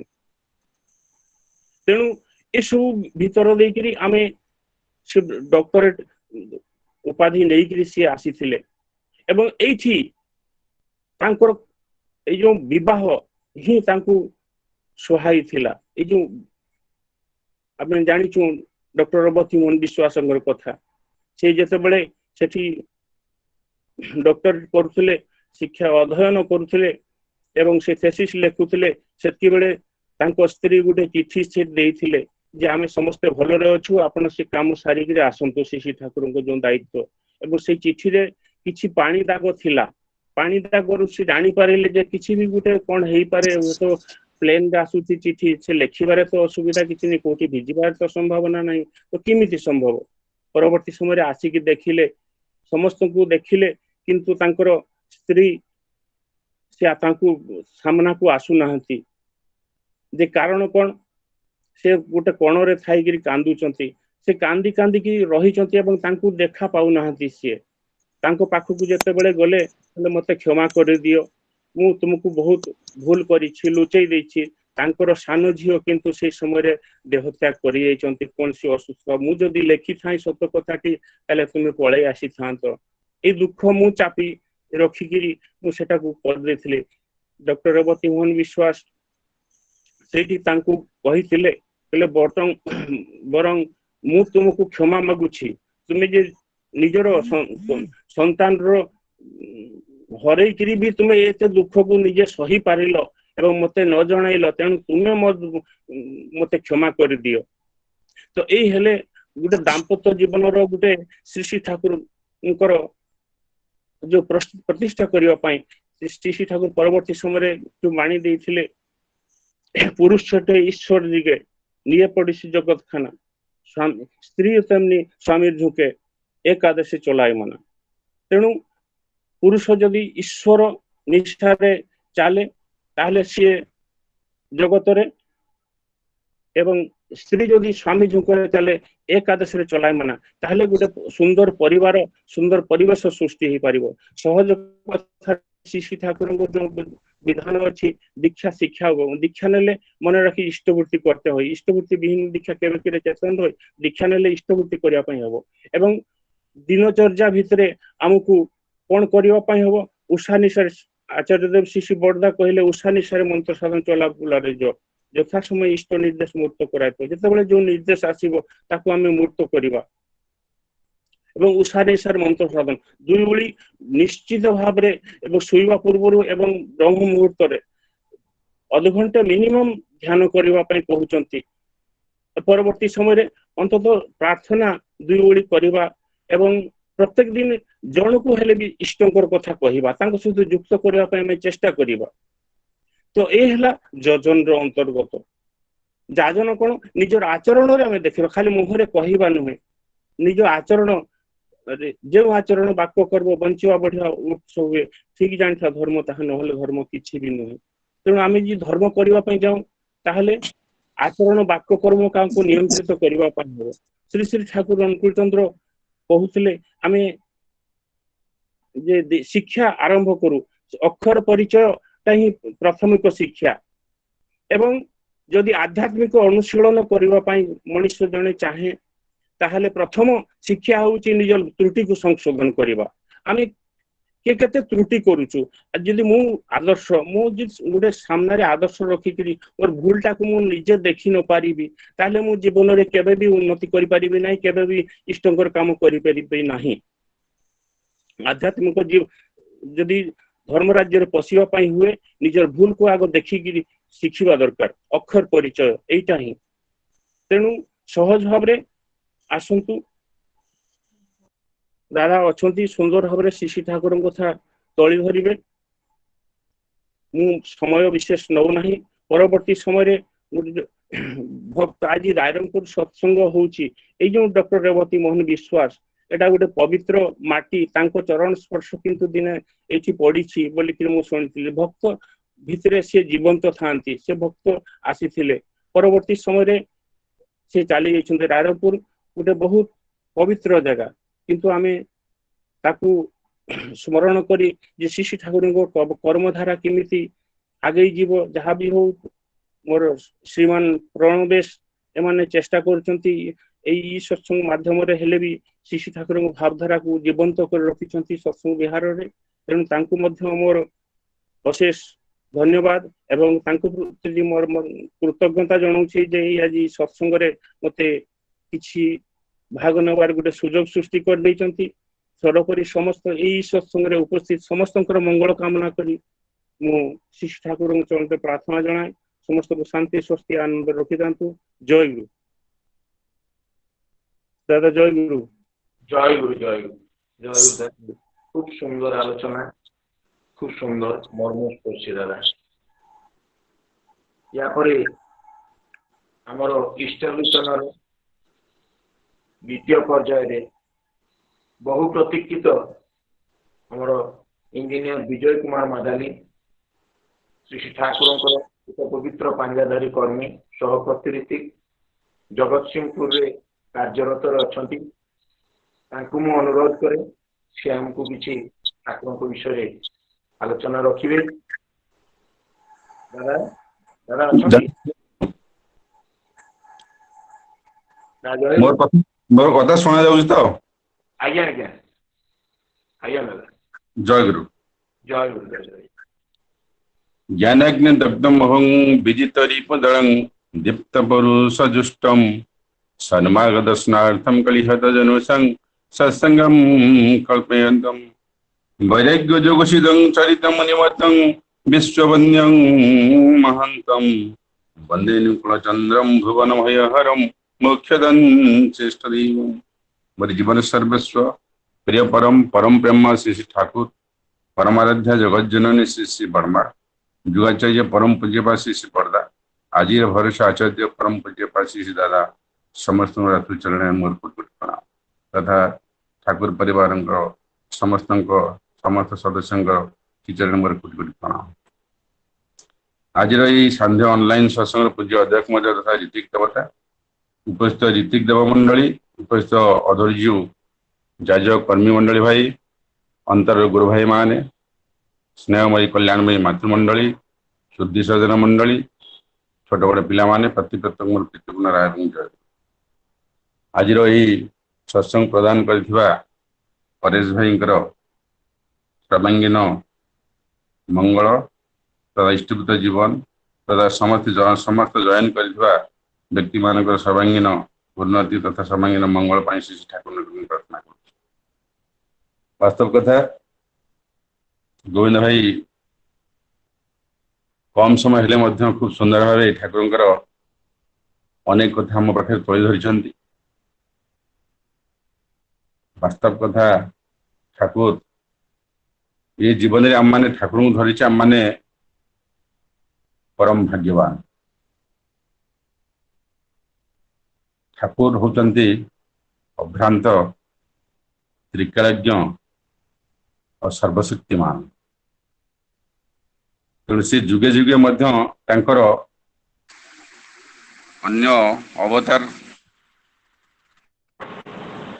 मानक पठाई सत किंतु ये कलिजुगर शेष पादरे निजे अवतारी पुरुष निजे स्वयं दयाकोरी पृथ्वी को आम पाखरे आम गहणरे से आसी धरा से पूज्य बाबा एवं कहती ये जन्म निकटरे आम मैंने ऋणी ये जन्म निकटरे आम मैंने ऋणी कारण जीवंत पुरुषोत्तम को अवतारी पुरुषों को आम मैंने गुरु पे वर्ण करछे धरी पारिछे से जन्म निकट आम मैंने ऋणी। गोविंद भाई जाओ यदि कथा कहले कि सुंदर कथा कहले मुझे शुणुली रेवतदा कथा कहते थाउजेंड मैन भाई कथा कहते माँ कथा कहते बहुत सुंदर कथा। तेरे आम जीवन में प्रकृत मनुष्य जीवन कौन पाए ये प्रथम कथा बुझा पड़ो व्हाट फॉर वी आर।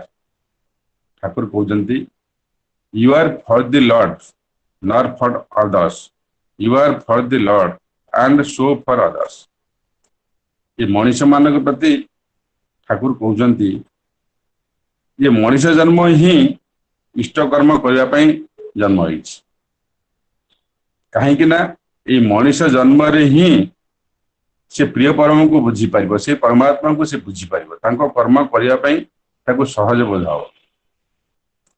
तार बड़ कथा हूँ कौन पुरुषोत्तम जो आसती से एकाठी केवल आसती से सपरिवार आसती बाप माँ गहण आसती भाई भौणी पड़िशा समस्त भितर से आसती एवं ये जीवन रे ये मनुष्य जीवन रे किभली प्रैक्टिकली चलने चली शांति प्रीति आनंद भितर रही जीवन को बाजीमात कर उपभोग करी किभली से परमात्मा सहित माने ये आत्मा आमर ये आत्मा किमती लीन हो पार तार सहज सरल कौशल से शिखे दी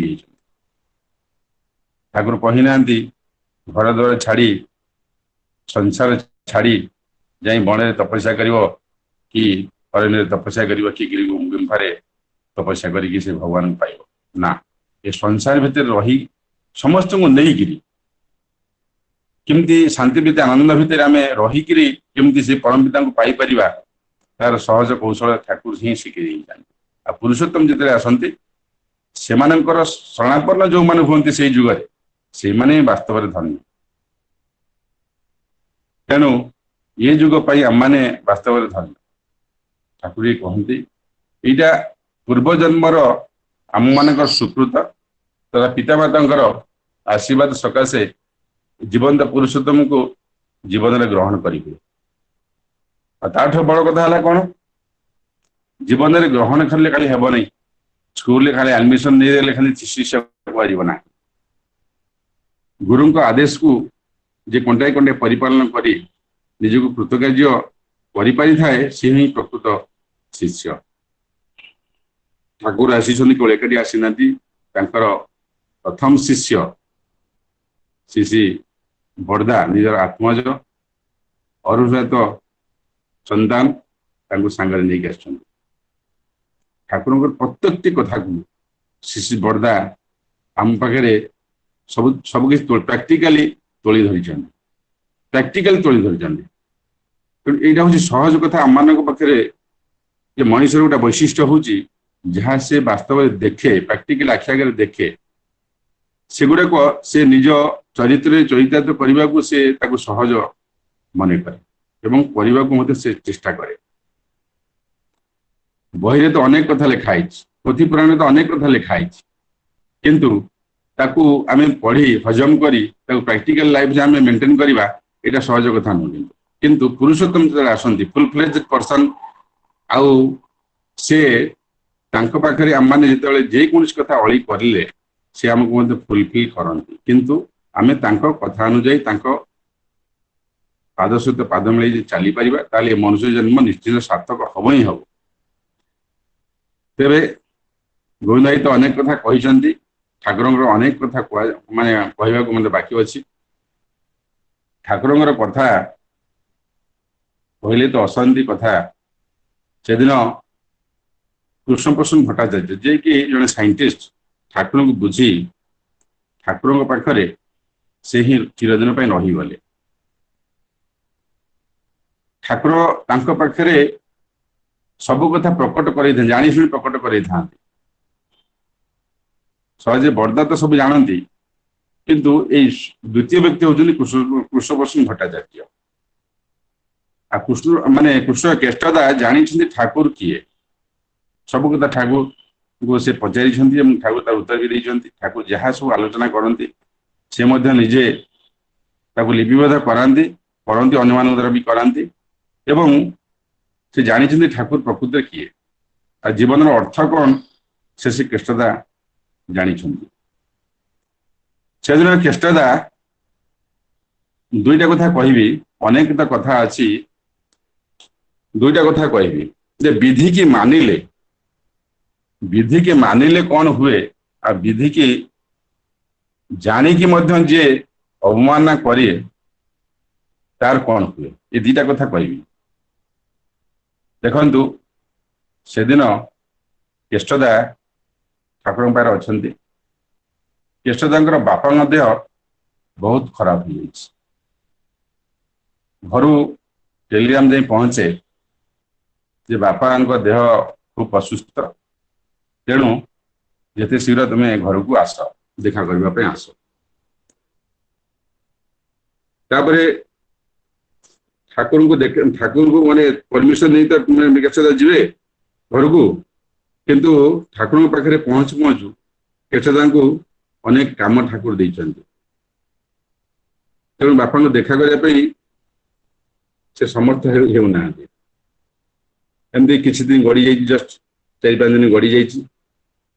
କେଷ୍ଟଦାଙ୍କ ଘରୁ ପୁଣି ଟେଲିଗ୍ରାମ ଯାଇଛି ଯେ କେଷ୍ଟଦାଙ୍କ ବାପା ଦେହାନ୍ତ ହେଇଯାଇଛି।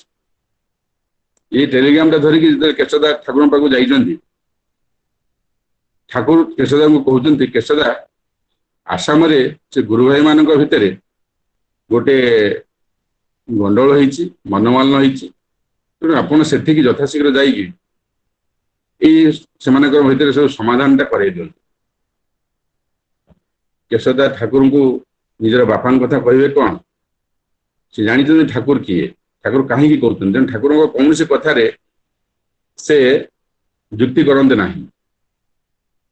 ଠାକୁରଙ୍କ କଥାକୁ ସହଜ ସରଳ ଭାବେ ଗ୍ରହଣ କରି ଠାକୁରଙ୍କ କଥାକୁ ଆଗ ସେ କରନ୍ତି। ତେଣୁ ଠାକୁର ଯାହା କହିଛନ୍ତି ଯେ ଯାଇକି ଆସାମ ଯିବା ପାଇଁ ଇମିଡିଏଟ, ତେଣୁ ଠାକୁରଙ୍କୁ ପ୍ରଣାମ କରି ସେ ଘରକୁ ଆସିଛନ୍ତି। ନିଜର ଆସବାବପତ୍ର ଯେତିକି ଦରକାର, ଯେ 5-10 ଦିନ ରହିବା ପାଇଁ, ତାକୁ ସାଙ୍ଗରେ ଧରି ସେ ଆସାମ ପଳେଇ ଯାଇଛନ୍ତି। ଏବଂ ଆସାମରେ ସେଠି ଯେତେବେଳେ ଯାଇ ପହଞ୍ଚନ୍ତି, ସେ ଗୁରୁଭାଇଙ୍କୁ ଦେଖିକି ବହୁତ ଖୁସି ହେଇଛନ୍ତି। ଯାହା ହଉ ସେଠି ସେ 5-10 ଦିନ ରହିଛନ୍ତି। ରହିଲା ପରେ ସେମାନଙ୍କ ଭିତରେ ସବୁ ମିଳାମିଶା କରି ସବୁ ଠିକଠାକ କରିକିରି ସେ ଆଶ୍ରମକୁ ମାନେ ଫେରି ଆସୁଛନ୍ତି। ଯେତେବେଳେ ମାନେ ଠାକୁରଙ୍କୁ ପ୍ରଣାମ କରନ୍ତି, ଠାକୁର କହୁଛନ୍ତି, କେଷ୍ଟଦା, ତୁମେ କହୁଥିଲ ତୁମର ବାପାଙ୍କ ଦେହ ଖରାପ ନା କଣ, ଆଉ ତେବେ ଘରୁ ଯାଇ ଟିକେ ବୁଲି ଆସ। କେଷ୍ଟଦା ତାପରେ ସେ ଯାଇଛନ୍ତି, ଘରକୁ ଯାଇଛନ୍ତି। ସେତେବେଳକୁ ବାପାଙ୍କର 10 ଦିନ ଯାଇ 11th ଡେ ମାନେ କାର୍ଯ୍ୟକାରୀ ହଉଛି। କେଷ୍ଟଦା ଯାଇ ଘରେ ପହଞ୍ଚନ୍ତି, ଦେଖୁଛନ୍ତି ମାନେ ଏଇସବୁ ପରିସ୍ଥିତି, ଗାଁ ଲୋକ ସବୁ ତାଟସ୍ଥ। ଏତେ ଦିନ ପରେ କେଷ୍ଟଦା ଫେରୁଛନ୍ତି ଏବଂ ସେ ଯାଇ ଘରେ ଦେଖୁଛନ୍ତି ତାଙ୍କ ଭାଇ ନଣ୍ଡିତ ମସ୍ତକ ଏବଂ ବାପା ଚାଲି ଯାଇଛନ୍ତି ଏବଂ ତାଙ୍କର କର୍ମ ସବୁ ଚାଲିଛି ସବୁ। ଯାହା ହଉ ସେଦିନ କଟି ଯାଇଛି। ସେଦିନ କେଷ୍ଟଦାଙ୍କ ଭାଇ, ସାନ ଭାଇ ଯିଏ, ସିଏ ଠାକୁରଙ୍କର ବାପାଙ୍କର କେଷ୍ଟଦାଙ୍କ ବାପାଙ୍କର କ୍ରିୟାକଳାପ ସବୁ କିଛି ନିଜେ ଟେକ୍ ଓଭର କରିଛି। ତାଙ୍କ ସାନ ଭାଇ କହୁଛନ୍ତି କେଷ୍ଟଦାଙ୍କୁ ଯେ ଭାଇ, ଯେ ଏଭଳି କଥା, ଯୋଉ ଆମର ଦଶା ତୁଠରେ ଯୋଉ ଅଗ୍ନି ସଂଯୋଗ କରାଯାଏ, ଯୋଉ ଆମର ଦଗ୍ଧହାଣ୍ଡି ମୁଁ ବାଡେଇଲା ବେଳେ ପାଣି ଭିତରେ ଘୃତ ଏବଂ ତେଲର ଯୋଉ ମିଶ୍ରଣରେ ଯୋଉ ସେ ଜଳ ହାଣ୍ଡିଟା, ସେଟା ଯାଇକି ପାଣିରେ ଯିଏ କର୍ମ କରୁଥାଏ, ଯିଏ କର୍ତ୍ତା ଯିଏ, ସେଟା ସେ ବାଡେଇକି ପୁଣି ପାଣିରେ ଡୁବନ ଦିଏ। ଏଇଟା ପ୍ରଥା ଅଛି। ସେଇ ସମୟରେ ବାଡଉଥିଲା ବେଳେ ଏକ କୃଷ୍ଣ ସର୍ପ ହଠାତ୍ ମୋ ଆଡକୁ ପଳେଇ ଆସିଲା ଏବଂ ସେ ମୋ ପାଖକୁ ନ ଆସି ଟିକେ ଦୂରରେ ରହି ମତେ ନିରୀକ୍ଷଣ କରିଲା। କାହିଁକି କେଜାଣି ସେ ପୁଣି ଲେଉଟିଗଲା। ଏଇଟା ପ୍ରତୀୟମାନ ହେଇଥିଲା। ଆଶ୍ଚର୍ଯ୍ୟ କଥା, ଯାହା ଠାକୁରଙ୍କ ଦୟାରୁ ମୁଁ ବଞ୍ଚି ଯାଇଛି, ଭଲରେ ଅଛି ସବୁ, ଆଉ ସବୁ କ୍ରିୟାକର୍ମ ସବୁ ଭଲ ହେଇଯାଇଛି। କେଷ୍ଟଦା ଠାକୁର ମାନେ ଘରେ କିଛି ଦିନ କଟେଇ ପୁଣି ଆଶ୍ରମକୁ ଫେରି ଯାଇଛନ୍ତି। ତାପରେ କେଷ୍ଟଦା ଠାକୁରଙ୍କୁ ଯାଇକି ପ୍ରଣାମ କରି ଏଇ କଥା କହୁଛନ୍ତି। କେଷ୍ଟଦାଙ୍କୁ ଠାକୁର କହୁଛନ୍ତି, କେଷ୍ଟଦା, ତୁମର ଜାତକ ଅଛି ନା? ନା ହଁ ଜାତକ ଅଛି। ନା ଟିକେ ଜାତକ ତୁମର ଟିକେ ଦେଖେଇ ପାରିବ ଯେ କୌଣସି ଜ୍ୟୋତିଷକୁ ନେଇ ଦେଖେଇ ଦିଅ। ଜାତକ ନେଇ ଦେଖେଇଛନ୍ତି କେଶଦା ଏକ ଜ୍ୟୋତିଷକୁ। ସେ ଜ୍ୟୋତିଷ ଜଣକ କେଶଦା ଜାତକ ଦେଖିକି ଷ୍ଟଡି କରି କହୁଛନ୍ତି ଇଏ ତ ଜଣେ ମୃତ ବ୍ୟକ୍ତିର ଜାତକ। କେଶଦା କହୁଛି ମୁଁ ତ ସେଇ ଲୋକ ନା, ଆପଣଙ୍କର ଏଇଟା ଜାତକରେ ସେଟା ଅଛି ଯେ ଆପଣଙ୍କର ବାପାଙ୍କର ଦଶା କର୍ମ କରିଥିଲା ବେଳେ ଏକ କୃଷ୍ଣ ସର୍ପ ଦ୍ୱାରା ଦଂଶନ ହୋଇ ଆପଣଙ୍କର ଜୀବନ ଯିବ। ଆପଣ ତ ଆଜିକୁ ଏତେ ଦିନ ହେଲା ମାନେ ଅଲରେଡି ଚାଲି ଯାଇଛି, ଆଶ୍ଚର୍ଯ୍ୟ କଥା ଆପଣ ତ ବଞ୍ଚିଛନ୍ତି। ଏହା ସମ୍ଭବ କେବଳ କୌଣସି ପୁରୁଷୋତ୍ତମଙ୍କ ଆଶ୍ରୟ ଆପଣ ନେଇଛନ୍ତି, ଯାହାଫଳରେ କି ଆପଣଙ୍କ ଜୀବନ ବଞ୍ଚିଛି। ଦେଖନ୍ତୁ ସେ ଫେରିକି ଆସିଛନ୍ତି, ଠାକୁରଙ୍କୁ ପ୍ରଣାମ କରିଛନ୍ତି ଏବଂ କହିଛନ୍ତି ଠାକୁର ଆପଣ ମୋତେ ହିଁ ବଞ୍ଚେଇ ଦେଇଛନ୍ତି। ଠାକୁର କହୁଛନ୍ତି କେଶଦା ଦେଖନ୍ତୁ ଏଇଭଳି ଜୀବନଟା ତୁମର ବି ପଳେଇ ଯାଇଥାନ୍ତା। ଯେହେତୁ ଇଷ୍ଟଙ୍କ କର୍ମରେ ଆପଣ ଲିପ୍ତ ରହିଛନ୍ତି, ତେଣୁ ଅନିଷ୍ଟ ଆପଣଙ୍କର କଟି ଯାଇଛି, ଖଣ୍ଡନ ହେଇଯାଇଛି। ଦେଖନ୍ତୁ ଏଇ ସବୁ କେଶଦାଙ୍କ କଥା ଯେ ବିଧିକି ମାନିକି ଠାକୁରଙ୍କ କଥାକୁ ମାନିକିରି ଯିଏ ଚାଲିଛନ୍ତି ସେ କେମିତି ନିଜକୁ ବଞ୍ଚେଇ ପାରିଛନ୍ତି। କିନ୍ତୁ ଦେଖନ୍ତୁ ବିଧିକି ଜାଣିକି ମଧ୍ୟ ଅତି ନିକଟରୁ ପାଇକି ମଧ୍ୟ ତାଙ୍କୁ ମାନି ପାରି ନାହାନ୍ତି, କିନ୍ତୁ ଯାହା କର୍ମଫଳ ଭୋଗିବା କଥା ଭୋଗା ହେଇଛି। ଏଇଟା ସେ ଠାକୁରଙ୍କ ପରିବାରରେ ମଧ୍ୟ ହେଇଛି। ଏଇଟା ଦେଖନ୍ତୁ ଆମେ ସମସ୍ତେ ଜାଣିଛୁ ଠାକୁରଙ୍କର 2 ଝିଅ ଏବଂ 2 ପୁଅ। ଠାକୁରଙ୍କ 2 ପୁଅ ହେଲେ କି ମାନେ ଆମର ଶିଶି ବର୍ଦ୍ଦା ଏବଂ ସାନନ୍ଦା ଥିଲେ। ଆଚ୍ଛା, ଦ୍ୱିତୀୟ କଥା ତାଙ୍କର 2 ଝିଅ ହେଲା ସାଧନା ଏବଂ ଶାନ୍ତନା। ଏଇ ସାଧନା ଦିଦି ଆଶ୍ରମରେ ରହନ୍ତି। ସେ ଯେତେବେଳେ ବଡ ହୁଅନ୍ତି, ବିବାହ ବୟସ ତାଙ୍କୁ ଉପସ୍ଥିତ ହୁଏ, ତାଙ୍କ ସାଙ୍ଗମାନଙ୍କର ବିବାହ ସବୁ ହେଇଯାଏ। କିନ୍ତୁ ଠାକୁର ଚାହାନ୍ତିନି ଯେ ସାଧନାର ବିବାହ କାର୍ଯ୍ୟ ସମ୍ପନ୍ନ ହଉ ବୋଲି। ସେ ଆଜୀବନ ଏଭଳି କୁମାରୀ ହୋଇ ରହୁ ଏବଂ ଜୀବନକୁ ଉପଭୋଗ କରୁ, ଏହା ହିଁ ଠାକୁର ଚାହାନ୍ତି, ବିଧି ଏଇଟା ଚାହେଁ। କିନ୍ତୁ ସେ ବଡମା ମାତୃ ହୃଦୟ ଠାକୁରଙ୍କୁ କହନ୍ତି ଯେ ଠାକୁର ଏଇ ସାଧନାର ସାଙ୍ଗମାନେ ସବୁ ବିବାହ ହେଇସାରିଲେଣି, ଆଉ ସେ ତ ମାନେ ପଢାପଢିରେ ତାର ସବୁ କମ୍ପ୍ଲିଟ ହେଇଯାଇଛି ଏବଂ ସବୁ କଥା କରିପାରୁଛି, ଏବଂ ତାର ବିବାହ କାହିଁକି ଆପଣ ଦେଖୁନାହାନ୍ତି। ଶ୍ରୀ ଠାକୁର କହନ୍ତି ଯେ ମୁଁ ଚାହେଁ ଯେ ସାଧନା ଆଜୀବନ କୁମାରୀ ହେଇ ରହୁ, ଜୀବନକୁ ଏଇଭଳି ଉପଭୋଗ କରୁ। କିନ୍ତୁ ମାତୃ ହୃଦୟ ସେ ତ ବୁଝିପାରନ୍ତିନି, ବଡମା ବୁଝିପାରନ୍ତି ନାହିଁ ଯେ ବାସ୍ତବ ଆ ଭିତରେ କଣ ଅଛି। କିନ୍ତୁ ଝିଅ ଯେତେବେଳେ ବିବାହ ହେଇନି, କୌଣସି ମା କେବେ କଣ ମାନେ ସ୍ଥିର ହୋଇ ରହିପାରିବ? କେବେ ସ୍ଥିର ହୋଇ ରହିପାରିବ ନାହିଁ। ଠାକୁରଙ୍କୁ ସେ ପୁଣି କହୁଛନ୍ତି, କିଛି ଦିନ ପରେ କହୁଛନ୍ତି ଠାକୁର ଯାହା ବେଲେ ସାଧନାର ବିବାହଟା କରିଦେଲେ ଭଲ ହୁଏ, ମୁଁ କାହିଁ ମନେ କରେ। ଠାକୁର କୁହନ୍ତି ତେବେ ତୁମ ଇଚ୍ଛା।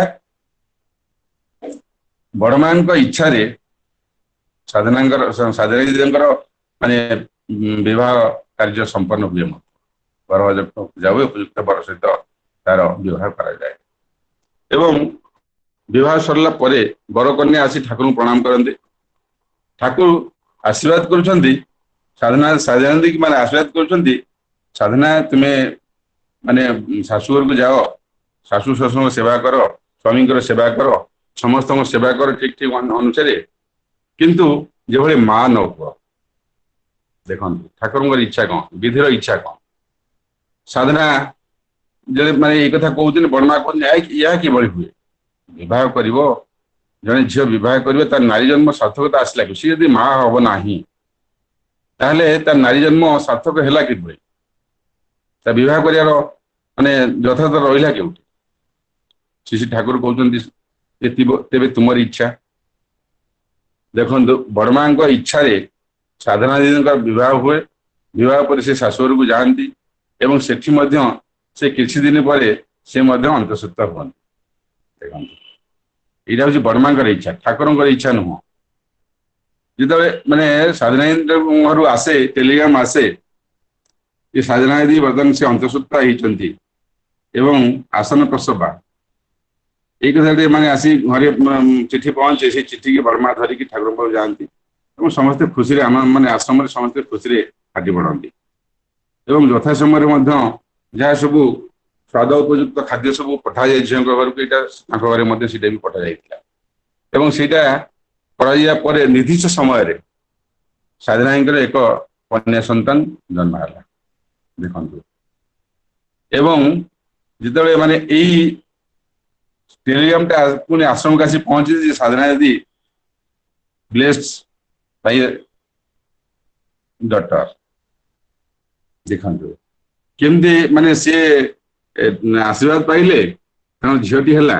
ଏଇ ଜିନିଷଟା ସେ ବଡମା ମାନେ ନେଇକି ଠାକୁରଙ୍କ ପାଖକୁ ଯାଉଛନ୍ତି, କିନ୍ତୁ ତା ପୂର୍ବରୁ କଣ ହେଇଛି, ସମସ୍ତେ ଖୁସିରେ ରହିଲେ, ମିଠା ମଣ୍ଡନ ଲାଗିଗଲା। ତାପରେ କିଛି ଦିନ ପରେ ପୁଣି ଟେଲିଗ୍ରାମ ଯାଇ ମାନେ ପହଞ୍ଚିଲା ଯେ ସାଧନା ଏକ୍ସପାୟାର୍ଡ। ଦେଖନ୍ତୁ ବଡମା ସେଇ ଟେଲିଗ୍ରାମଟା ଧରିକିରି ଠାକୁରଙ୍କ ପାଖକୁ ଯାଉଛନ୍ତି, ଠାକୁରଙ୍କୁ ଦେଖୁଛନ୍ତି। ଠାକୁରଙ୍କୁ ଏ କଥା କହିବ କଣ, ସେ ତ ସର୍ବଜ୍ଞ, ସବୁ କଥା ଜାଣନ୍ତି, ତ୍ରିକାଳଜ୍ଞ। ଠାକୁରଙ୍କୁ ସେ ଦେଖୁଛନ୍ତି, ଠାକୁର ଗୋଟେ ଆଖିରେ ତାଙ୍କର ଝର ଝର ଲୁହ ବହୁଛି ଏବଂ ଆଉ ଗୋଟେ ଆଖିରେ ଖିଲି ଖିଲି ହସୁଛନ୍ତି ଏବଂ ତାଙ୍କ ପାଟିରୁ ବାହାରୁଛି ବିଧିର ବିଧାନ। ମୁଁ ପାରିଲିନି, ତାଙ୍କୁ ବଞ୍ଚେଇ ପାରିଲି ନାହିଁ। ଦେଖନ୍ତୁ ଏଭଳି କଥା ଠାକୁରଙ୍କର ନିଜ କଥା। ବିଧି କାହାକୁ ବାଧ୍ୟ କରେ, ଠାକୁର କହନ୍ତି ବିଧି ସୁବିଧି କାହାକୁ ବାଧ୍ୟ କରେ ନା ମାନି ଚାଲିବା ପାଇଁ। ତାକୁ ଯୋଉମାନେ ସୁନିୟମ ସୁବିଧିରେ ଚାଲନ୍ତି ସେଇମାନେ ହିଁ ମଙ୍ଗଳର ଅଧିକାରୀ ହୁଅନ୍ତି, କିନ୍ତୁ ସମସ୍ତେ ନୁହନ୍ତି। ଏକଥା ଠାକୁର ନାରୀ ନୀତିରେ କହିଛନ୍ତି। ଠାକୁର ଆମମାନଙ୍କୁ ଏ ଯୁଗରେ ଆସି ତାଙ୍କ ଜୀବନ କାଳ ଭିତରେ ଦୀର୍ଘ 30,000 ବାଣୀ ଭିତରେ ଦେଇକିରି କୋଉ କଥା ନ କହିଛନ୍ତି, କୋଉ କଥା ନ କହିଛନ୍ତି। ମଣିଷ କେବଳ ମଣିଷ ଜୀବନର କଥା କହିନାହାନ୍ତି, ପ୍ରତ୍ୟେକ ଜୀବଜନ୍ତୁ କଥା କହିଛନ୍ତି, ପରିବେଶ କଥା କହିଛନ୍ତି, ରାଜନୀତି କଥା କୁହନ୍ତୁ, ଧର୍ମ କଥା କୁହନ୍ତୁ, ସବୁ କଥା। ଏମିତି କୌଣସି କଥା ନାହିଁ ଯେ ଠାକୁରଙ୍କ ପାଖରେ ଆଲୋଚନା ହେଇନି, ଠାକୁର କହିନାହାନ୍ତି। ଆଉ ଠାକୁର ଯାହା କଥା ବିନୟ କହୁଥିଲେ ଯେ ଠାକୁର ତାଙ୍କ ଅଙ୍ଗେ ଲିଭା କଥା କହନ୍ତି। ଠାକୁର ସେଇଥିପାଇଁ ମାନେ ସେ କହନ୍ତି ଯେ ମୋର କଥା ହିଁ ମୋର ବାଣୀ, ମୋର କର୍ମ ହିଁ ମୋର ବାଣୀ। ଆଉ ମୁଁ ଯାହା କହେ ତାହା ହିଁ କରେ ଏବଂ ଯାହା କରେ ତାହା ହିଁ ଆପଣମାନଙ୍କୁ କହେ। ଆଉ ଆପଣମାନଙ୍କର ଭଲ ମନ୍ଦ ସମୟରେ ତା ପୂର୍ବରୁ ମୁଁ ଅନେକ କଥା କହେ, ଯାହାକୁ ଯୋଉ କଥା କହେ କରିବା ପାଇଁ ଅନେକ କରନ୍ତି ଏବଂ ଅନେକ କରନ୍ତି ନାହିଁ। ଯୋଉମାନେ ମୋ କଥା ମାନି କରନ୍ତି ସେମାନେ ନିଜର ଏଇ ରିଷ୍ଟ ଖଣ୍ଡନ କରନ୍ତି ଏବଂ ସୁଖରେ ରହିପାରନ୍ତି। ଯୋଉମାନେ ମାନି ପାରନ୍ତି ନାହିଁ ସେମାନଙ୍କ କର୍ମରେ ଯାହା ଥାଏ କର୍ମଫଳ ତ ଅବଶ୍ୟ ଭୋଗ କରିବାକୁ ପଡିବ। ତେଣୁ ସେମାନେ ସେ କର୍ମଫଳ ଭୋଗ କରିବାକୁ ବାଧ୍ୟ। ତାହା ମୁଁ ଖଣ୍ଡନ କରିପାରେ ନାହିଁ। ତେଣୁ ଆମେ ଯଦି ଠାକୁରଙ୍କୁ ଧରିଛେ ବିଧି ଅନୁସାରେ, ଯଦି ଠାକୁରଙ୍କ କଥା ଅନୁସାରେ ଆମେ ଯଦି ପ୍ରକୃତରେ ଚାଲିବା, ତାହେଲେ ଠାକୁର ଯାହା କହିଛନ୍ତି, ଯାହା ସବୁ କହିଲି ଯଜନ ଯାନ ନିଷ୍ଠପତି ସ୍ୱସ୍ତାନ ସଦାଚାର ଭିତରେ ଦେଇକି ଠାକୁର ଆମକୁ ଯାହା କହିଛନ୍ତି, ନିଜର ବ୍ୟକ୍ତି ଜୀବନ, ନିଜର ଦାମ୍ପତ୍ୟ ଜୀବନ, ନିଜ ପାରିବାରିକ ଜୀବନ, ନିଜର ସାମାଜିକ ରାଷ୍ଟ୍ର ଜୀବନ ସୁଷ୍ଠୁ ସୁନ୍ଦର ହେବା ପାଇଁ ଯାହା ଯାହା ସବୁ କହିଛନ୍ତି, ଠାକୁର କହୁଛନ୍ତି ମୁଁ ଯାହା ଯାହା ସବୁ କହିଲି ତୁମମାନେ ଯଦି ଏତେ ଟିକେ ତୁମେ କରି ଚାଲ, ତାହେଲେ ଏ ବିଶ୍ୱ ଦୁନିଆରେ ଏମିତି କୌଣସି ଶକ୍ତି ନାହିଁ ତୁମମାନଙ୍କୁ ନଷ୍ଟ କରିଦେବ। ଆଉ ତୁମେମାନେ ଏହା ଯଦି ନ କର, ତେବେ ଏ ବିଶ୍ୱ ଦୁନିଆରେ ଏମିତି କୌଣସି ଶକ୍ତି ନାହିଁ ତୁମମାନଙ୍କୁ ରକ୍ଷା କରିପାରିବ। ତେଣୁ ଏଇ କରୋନା ଭଳି ମହାମାରୀ ଭଳି ଅନେକ, କେବଳ ଏଇ ତ ପ୍ରଥମ ଆସୁଛି ଆମ ଜୀବନରେ, ତା ପୂର୍ବରୁ ତ ଅନେକ ଛୋଟ ଛୋଟ ଆସିଛି, ଆମେ ଏଇଟା ଏତେ ପାଣ୍ଡେମିକ ହେଇନି। କିନ୍ତୁ ଏଇଟା ପୁରା ଯେମିତି ସାରା ବିଶ୍ୱକୁ ବନ୍ଦ କରିଦେଇଛି, କାବୁ କରିଦେଇଛି। ଏଇଭଳି ଅନେକ ଆସିବ ମଧ୍ୟ। ଠାକୁର ବି ଆଗରୁ ଦୂରଦୃଷ୍ଟି ବେଳେ ସେ କହିଛନ୍ତି ଏଇସବୁ ଜିନିଷ। ତେଣୁ ସାଧୁ ସାବଧାନ।